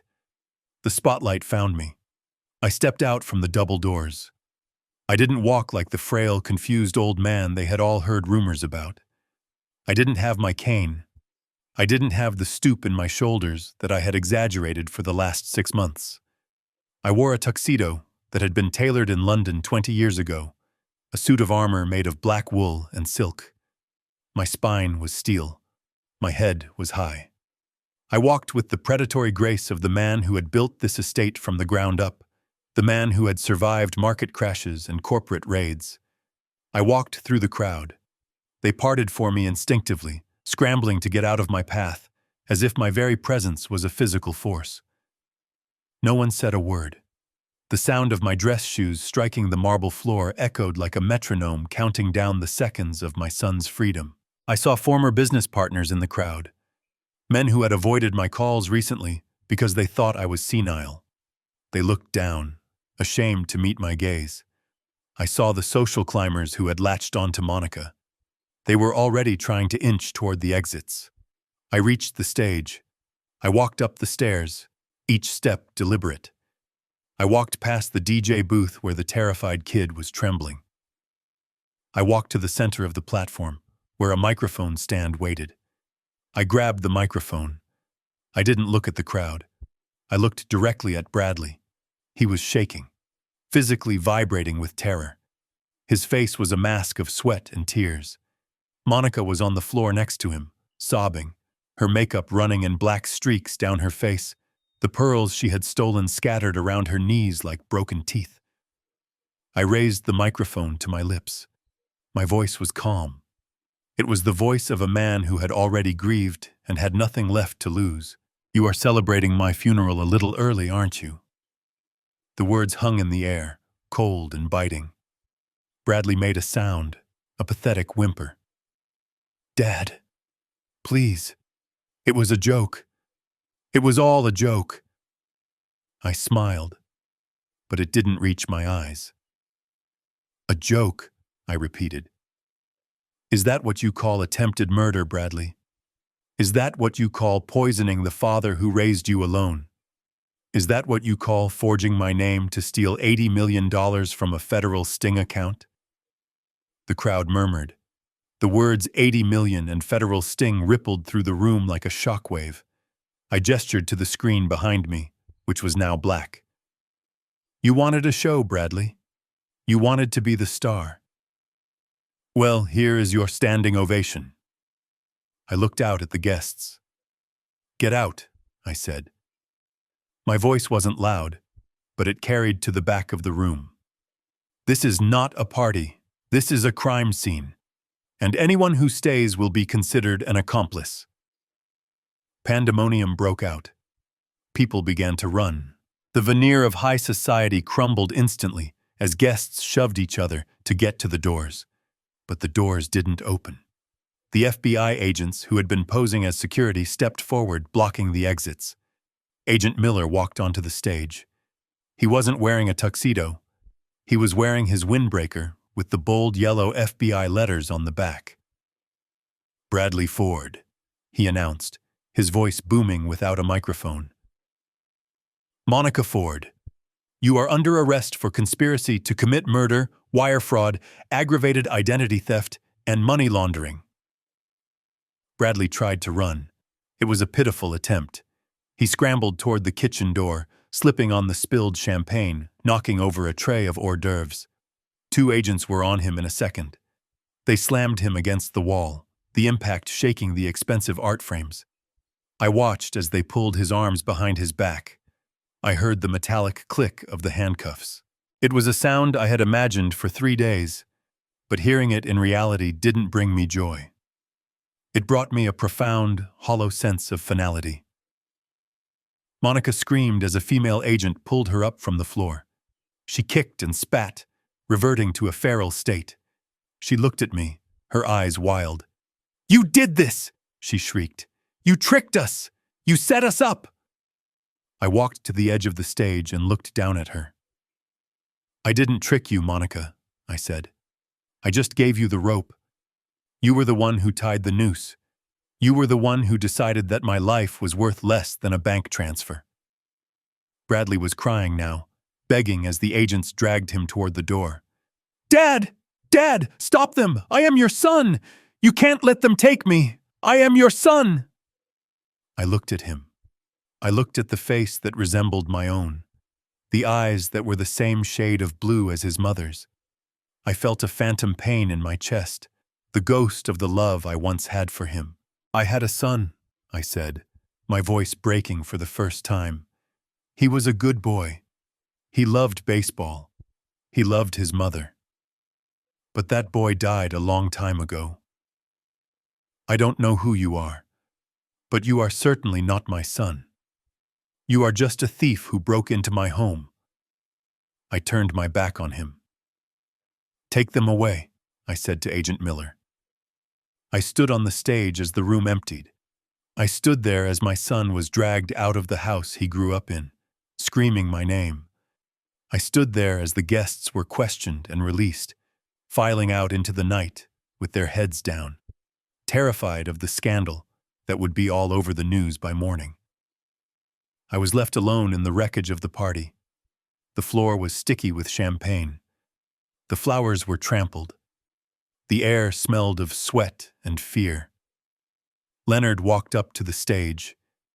He looked tired. "Are you okay, Garrison?" he asked. I looked around the empty ballroom. I looked at the screen where the evidence of my murder had played. "No, Leonard," I said. "I am not okay. I just sent my only child to prison for the rest of his life." I walked down the stairs. I picked up a single pearl from the floor. It was cold and hard in my hand. "But I am alive," I whispered. "And for tonight, that has to be enough." I walked toward the front door, stepping over the debris of the celebration that never happened. I needed fresh air. I needed to wash the smell of this house off my skin. I walked out into the night, past the police cars, past the flashing lights. I looked up at the stars. They were the same stars I had looked at when I was a young man, full of ambition and hope. I was old now. I was alone, but I was free. And as the sirens faded into the distance, carrying the poison out of my life, I took the first deep, clean breath I had taken in 6 months. The shark was still swimming, and the ocean was wide open. The silence that had fallen over the ballroom was brittle, a sheet of glass waiting to be shattered. And my son was the hammer. He stared at me, his chest heaving, his eyes darting from my face to the toxicology report in my hand, and then to the faces of the guests who were now looking at someone with a mixture of horror and morbid curiosity.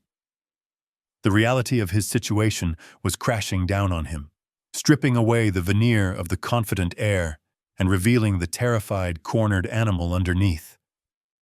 He realized there was no talking his way out of this. There was no charm offensive that could undo the video footage or the chemical facts in my hand. He snapped. It was a guttural, primal sound that ripped from his throat, a scream of pure, impotent rage. He didn't run away. He ran at me. "You are lying," he shrieked, lunging forward with his hands curled into claws. He wanted to hurt me. He wanted to silence the voice that was dismantling his life. He scrambled up the stairs of the stage, his movements clumsy and frantic. I didn't move. I didn't flinch. I didn't even raise a hand to defend myself. I didn't have to. Two shadows detached themselves from the darkness on either side of the stage. My personal security detail, men who had been with me for a decade, stepped into the light. One of them, a massive former linebacker named Marcus, simply extended an arm. It was a casual motion, almost bored, but it met Bradley's chest with the force of a concrete wall. Bradley hit the arm and crumbled. The air left his lungs in a wheezing gasp. Marcus didn't strike him. He just held him there, pinned against the invisible barrier of his own inadequacy. Bradley flailed, swinging wild punches that hit nothing but air, screaming obscenities that echoed off the vaulted ceiling. It was pathetic. It was the tantrum of a child who had been told it was bedtime, except this child was 32 years old and had tried to commit patricide. I looked down at him. I felt no anger. I felt no fear. I felt only a profound, exhausting pity. "Let him go," I said to Marcus. Marcus stepped back.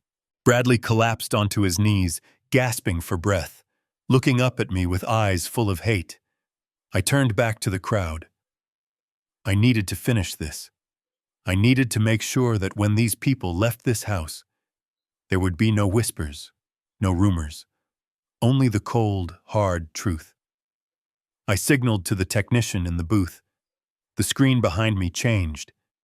The video of the poisoning disappeared, replaced by a static image. It was a screenshot of a bank transfer log. The crowd squinted against the glare. They were wealthy people. They understood money. They understood wire transfers, and they understood what they were looking at. "Ladies and gentlemen," I said, my voice steady and amplified through the speakers, "what you are seeing behind me is a record of a transaction that occurred 3 nights ago. My son and his wife, believing I was incapacitated in a hotel room, used stolen credentials to access what they thought was a hidden offshore account. I walked over to Bradley, who was still kneeling, and pointed the microphone at him like an accusation. He transferred $80 million, I continued. He thought he was stealing my retirement fund. He thought he was securing his future. But in his haste and in his greed, he failed to realize one crucial detail about the account he accessed." I paused, letting the tension build. Monica scrambled to her feet. She looked disheveled, her expensive dress torn at the hem, her face a mask of defiance. She pointed a shaking finger at me. "We have the money," she screamed. Her voice was shrill, bordering on hysterical. "It is in our account in Nevis. I saw the confirmation. It cleared. You can't take it back. It is ours. Even if we go to jail, we will come out rich. We won." She looked around the room, desperate for validation. "Tell him, Bradley," she yelled at her husband. Tell him the money is safe." Bradley looked up, a glimmer of hope returning to his eyes. "She is right," he spat, wiping blood from his lip where he had bitten it. "The transfer went through. We moved it to a non-extradition bank. You can't touch it. You can arrest us, but you can't touch the money." I looked at them both and I laughed. It was a dry, humorless sound. "You really don't get it, do you?" I asked. "You think you are playing chess, but you are not even playing checkers. You are eating the pieces." I turned back to the screen. "Next slide," I commanded. The image changed. It was no longer a bank statement. It was a formal letter from the United States Department of the Treasury, dated 5 years ago. It was an agreement outlining a settlement for a complex tax liability audit involving my international holdings. I turned to the audience. 5 years ago, I entered into a settlement agreement with the IRS regarding some disputed capital gains from the 90s. The settlement amount was exactly $80 million. We set up a holding account to facilitate the payment, an account that was monitored directly by the federal government. I looked back at Monica. Her face had gone the color of ash. "The account you hacked," I said, leaning in close to the microphone. "The account you drained. It wasn't my personal savings. It was a holding escrow for the Internal Revenue Service." Gasps rippled through the room. Someone in the back actually started laughing, a nervous, shocked sound. "When you hit that transfer button," I continued, my voice hardening, "you didn't steal $80 million from me. You voluntarily paid my $80 million tax bill." Bradley's jaw dropped. He looked at the screen, then at me, trying to process the magnitude of the mistake. "No," he whispered. "No. That is impossible." "It is very possible, son," I said. "In fact, I received a thank you email from my tax attorney this morning. The IRS accepted the payment. The debt is cleared, and because the funds came from an account linked to your identity through the wire fraud you committed, the government now considers that payment final." I took a step closer to Monica. "So thank you, my dear daughter-in-law. You wanted my money. Instead, you just became the most generous donor to the United States Treasury in the history of this family. You are not rich, you are broke, and you just settled all my debts for me." Monica let out a scream that sounded less like a human voice and more like a steam whistle. She lunged at Bradley, hitting him in the chest. "You idiot!" she screamed. "You told me it was a secret slush fund. You told me it was untraceable. You gave them everything." Bradley pushed her away, looking at his hands as if they were covered in blood. "I didn't know," he stammered. "The ledger. The red book. It said Cayman Holdings." I shook my head. "You read the title, Bradley.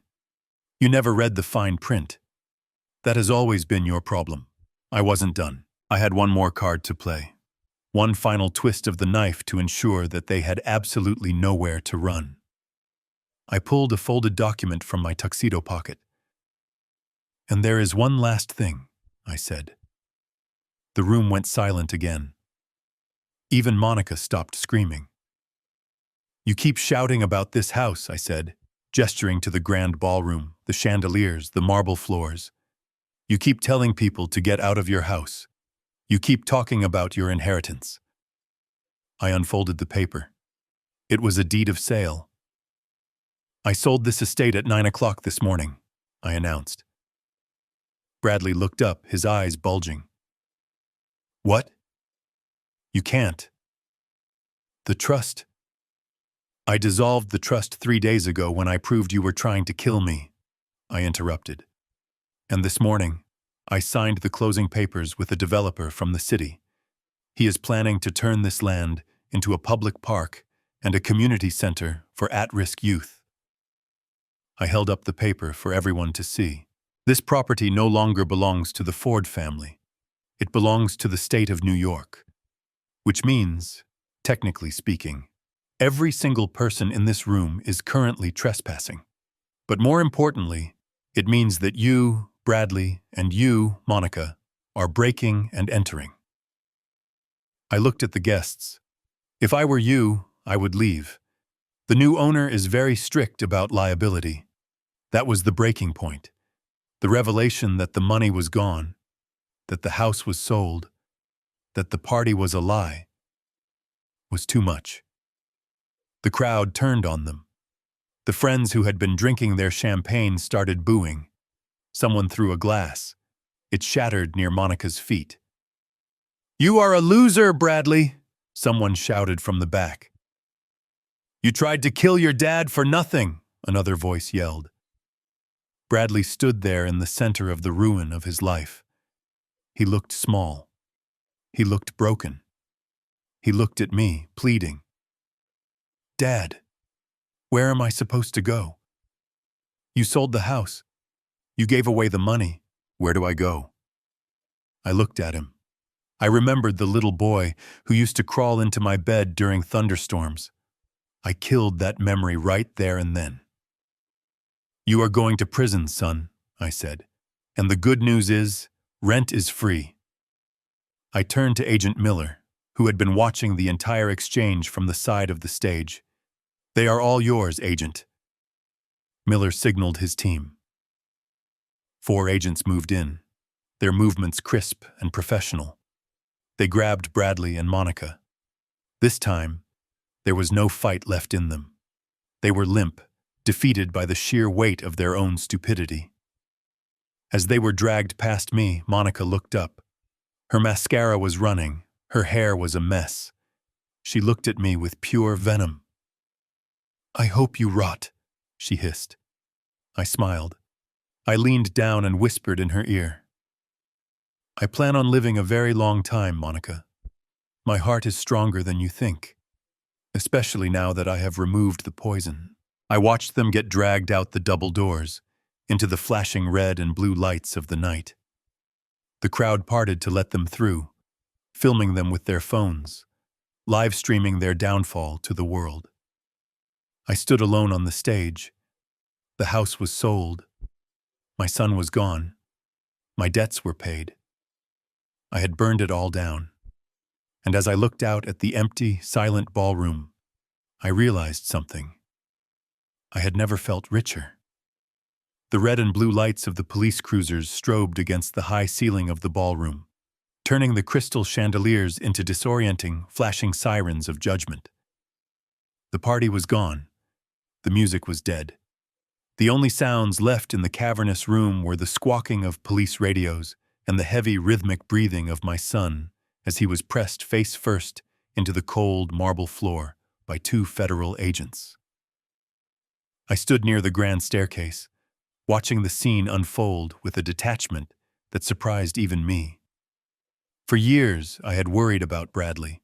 I had worried about his grades, his reckless driving, his gambling debts. I had spent nights pacing the floor, wondering if I would get a call from a hospital or a precinct telling me he had hurt himself. Now, looking at him pinned to the ground, his tuxedo jacket torn at the shoulder, his expensive velvet loafers kicked off in the struggle, I realized I had stopped worrying. The anxiety was gone, replaced by the numb certainty of a surgeon who has just cut out a gangrenous limb. Agent Miller stood over him, reading him his rights. "You have the right to remain silent. Anything you say can and will be used against you in a court of law." Bradley wasn't remaining silent. He was sobbing into the floor, a muffled, pathetic sound that grated on my nerves. "Dad," he wailed. "Dad, please. Tell them it was a mistake. Tell them I didn't mean it. We can fix this. I will sign the money back. I will do anything." I didn't answer. I didn't even look at him. I looked at Monica. She was being held by a female agent near the ruins of the Champagne Tower. She wasn't crying. She was snarling.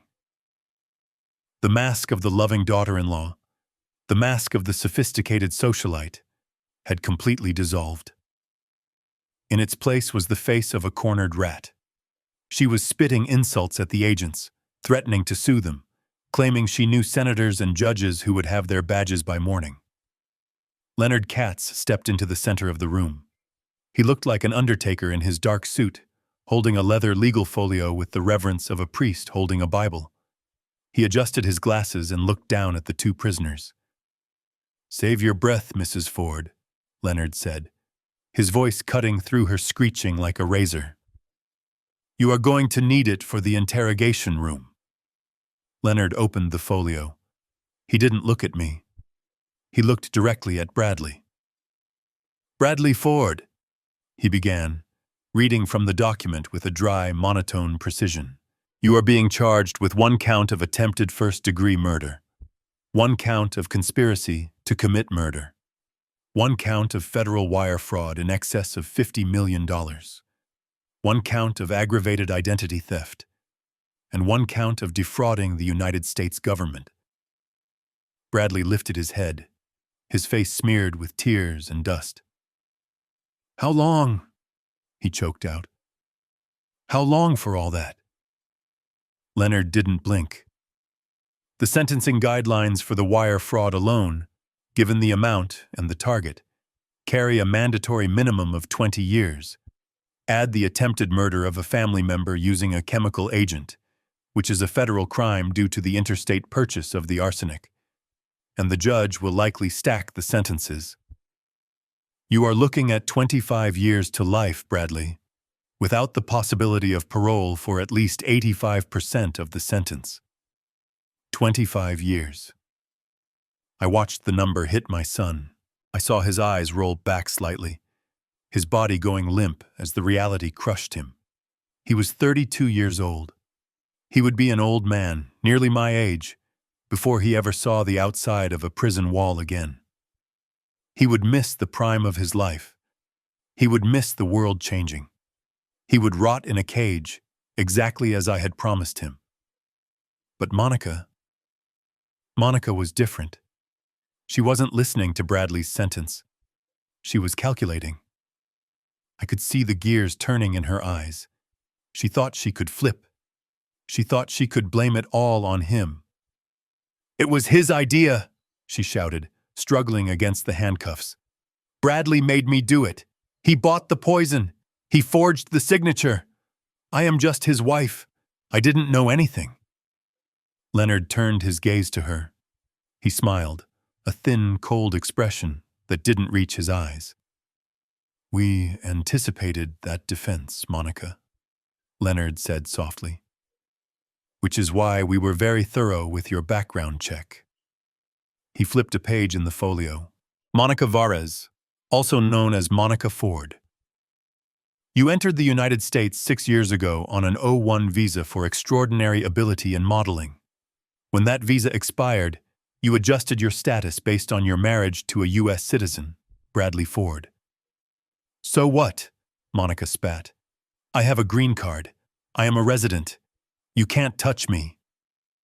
"Actually," Leonard corrected her, his voice dropping an octave, becoming dangerous. "Your permanent residency is conditional. It is contingent on good moral character and the validity of your marriage. By conspiring to murder your husband's father to steal his estate, you have committed a crime of moral turpitude under immigration law." Monica stopped struggling. She went very still.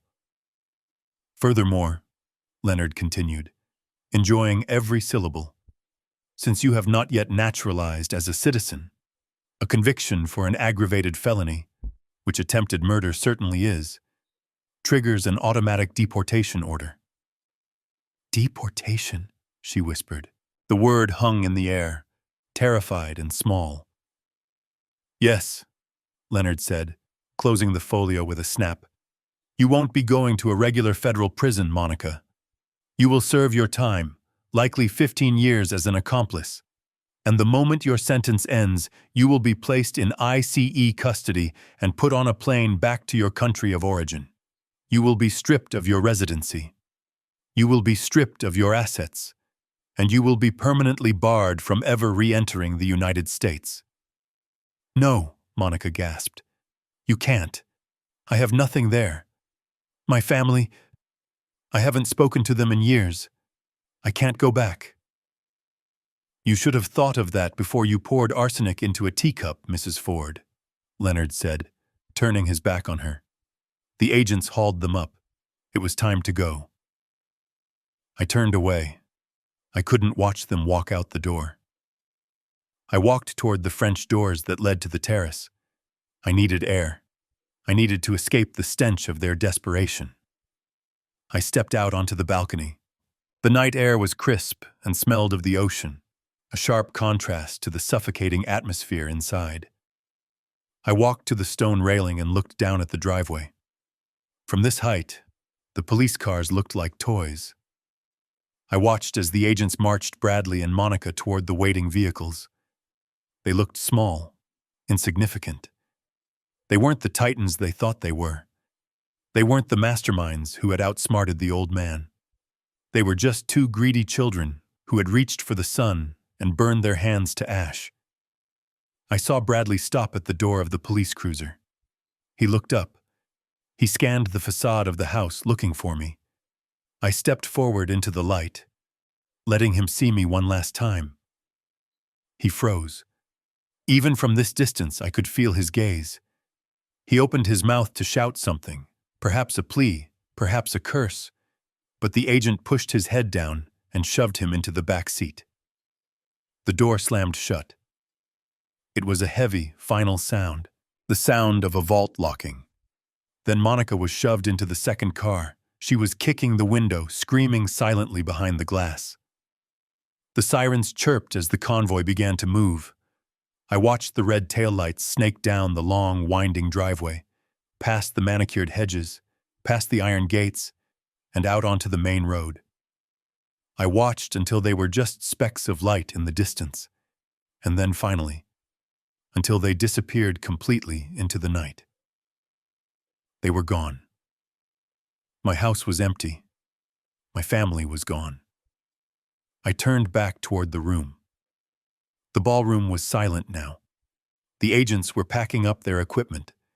The few remaining staff members were cleaning up the broken glass. I walked over to the table where Bradley had been sitting.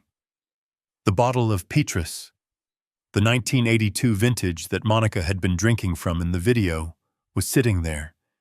It was uncorked, breathing. I picked it up. This was the wine they had opened to celebrate my death. This was the wine she had poured down her throat while laughing about my heart stopping. I walked to the bar and grabbed a clean glass. I poured a generous amount. The wine was deep red, the color of blood, the color of life. I walked back to the balcony. I held the glass up to the moon. To Garrison Ford. I whispered to the empty night. I took a sip. It was exquisite. It tasted of blackberries, of oak, of earth. But mostly, it tasted of survival. I didn't cry. I had shed my tears months ago, in the doctor's office, in the lonely nights when I realized my son was a stranger. Tonight, there were no tears left. There was only the cold, hard satisfaction of a balance sheet finally zeroed out. I finished the glass and set it down on the stone railing. Tomorrow, the real work would begin. I had a house to empty. I had a foundation to build. I had a life to reclaim. But for tonight, I was just a man standing on a balcony, breathing air that didn't taste of poison. I turned my back on the driveway and walked back inside. I didn't look back. There was nothing behind me worth looking at. The future was the only thing that mattered now. And for the first time in a long time, the future belonged entirely to me. The Miami sun is a different kind of beast than the cold, gray light of New York. It does not hide anything. It burns clean. I stood on the terrace of my new penthouse overlooking Biscayne Bay, watching the white yachts cut through the turquoise water. The air smelled of salt and jasmine, a stark contrast to the scent of old money and hidden rot that had permeated my life in the Hamptons. It has been exactly 1 year since the night the lights went out in the ballroom. 1 year since I watched the flashing red and blue lights carry my past away into the darkness. I turned back to the living room. It was modern, open, filled with light and art that I had chosen for myself, not for an investment portfolio. There were no dark corners here, no hidden cameras, no panic rooms. I didn't need them anymore. The only things I kept from my old life were the toxicology report, framed on my office wall as a reminder of what blind trust can cost, and the people who actually mattered. Rosa came out of the kitchen carrying a tray of iced tea. She was humming a song in Spanish, a sound that used to be terrified and quiet in my old house, but was now vibrant and full of life. She set the tray down on the glass table where her son, 10-year-old Mateo, was staring intensely at a chessboard. "Mr. Ford," Rosa said, smiling at me, "you are going to let him win today, right? It is his birthday." I walked over and sat opposite the boy. I looked at the board. Mateo was in a tight spot. His king was cornered, but he had a knight in a position that could turn the tide if he saw it. "In this house, Rosa," I said, looking at Mateo, "we do not give gifts that are not earned. Victory has no flavor if it is handed to you on a silver platter. So, right, Mateo?" Mateo looked up, his dark eyes serious. "Right, Mr. Garrison. I have to beat you for real." I smiled. That is my boy. I watched him think. He was smart, sharper than Bradley ever was at that age. I was paying for his private school now. I had set up a trust fund for his college, not a trust he could access to buy sports cars, but one that would pay for books, tuition, and travel. I was investing in his mind, not his entitlement. As he moved his bishop, my mind drifted back to the letter I had received yesterday. It was from the Federal Correctional Institution in Otisville. The return address was simply Inmate 74921. Bradley. I hadn't opened it. I didn't need to. I knew what it said. The first few letters were angry, full of blame and threats. Then came the bargaining, the promises to change, the pleas for money to pay for protection inside. Now, I suspected, they were just hollow echoes of a man who was slowly realizing that the world had moved on without him. Leonard told me that Bradley was working in the prison laundry, earning 12 cents an hour. It would take him 400 million years to earn back what he had tried to steal in 4 minutes. And Monica.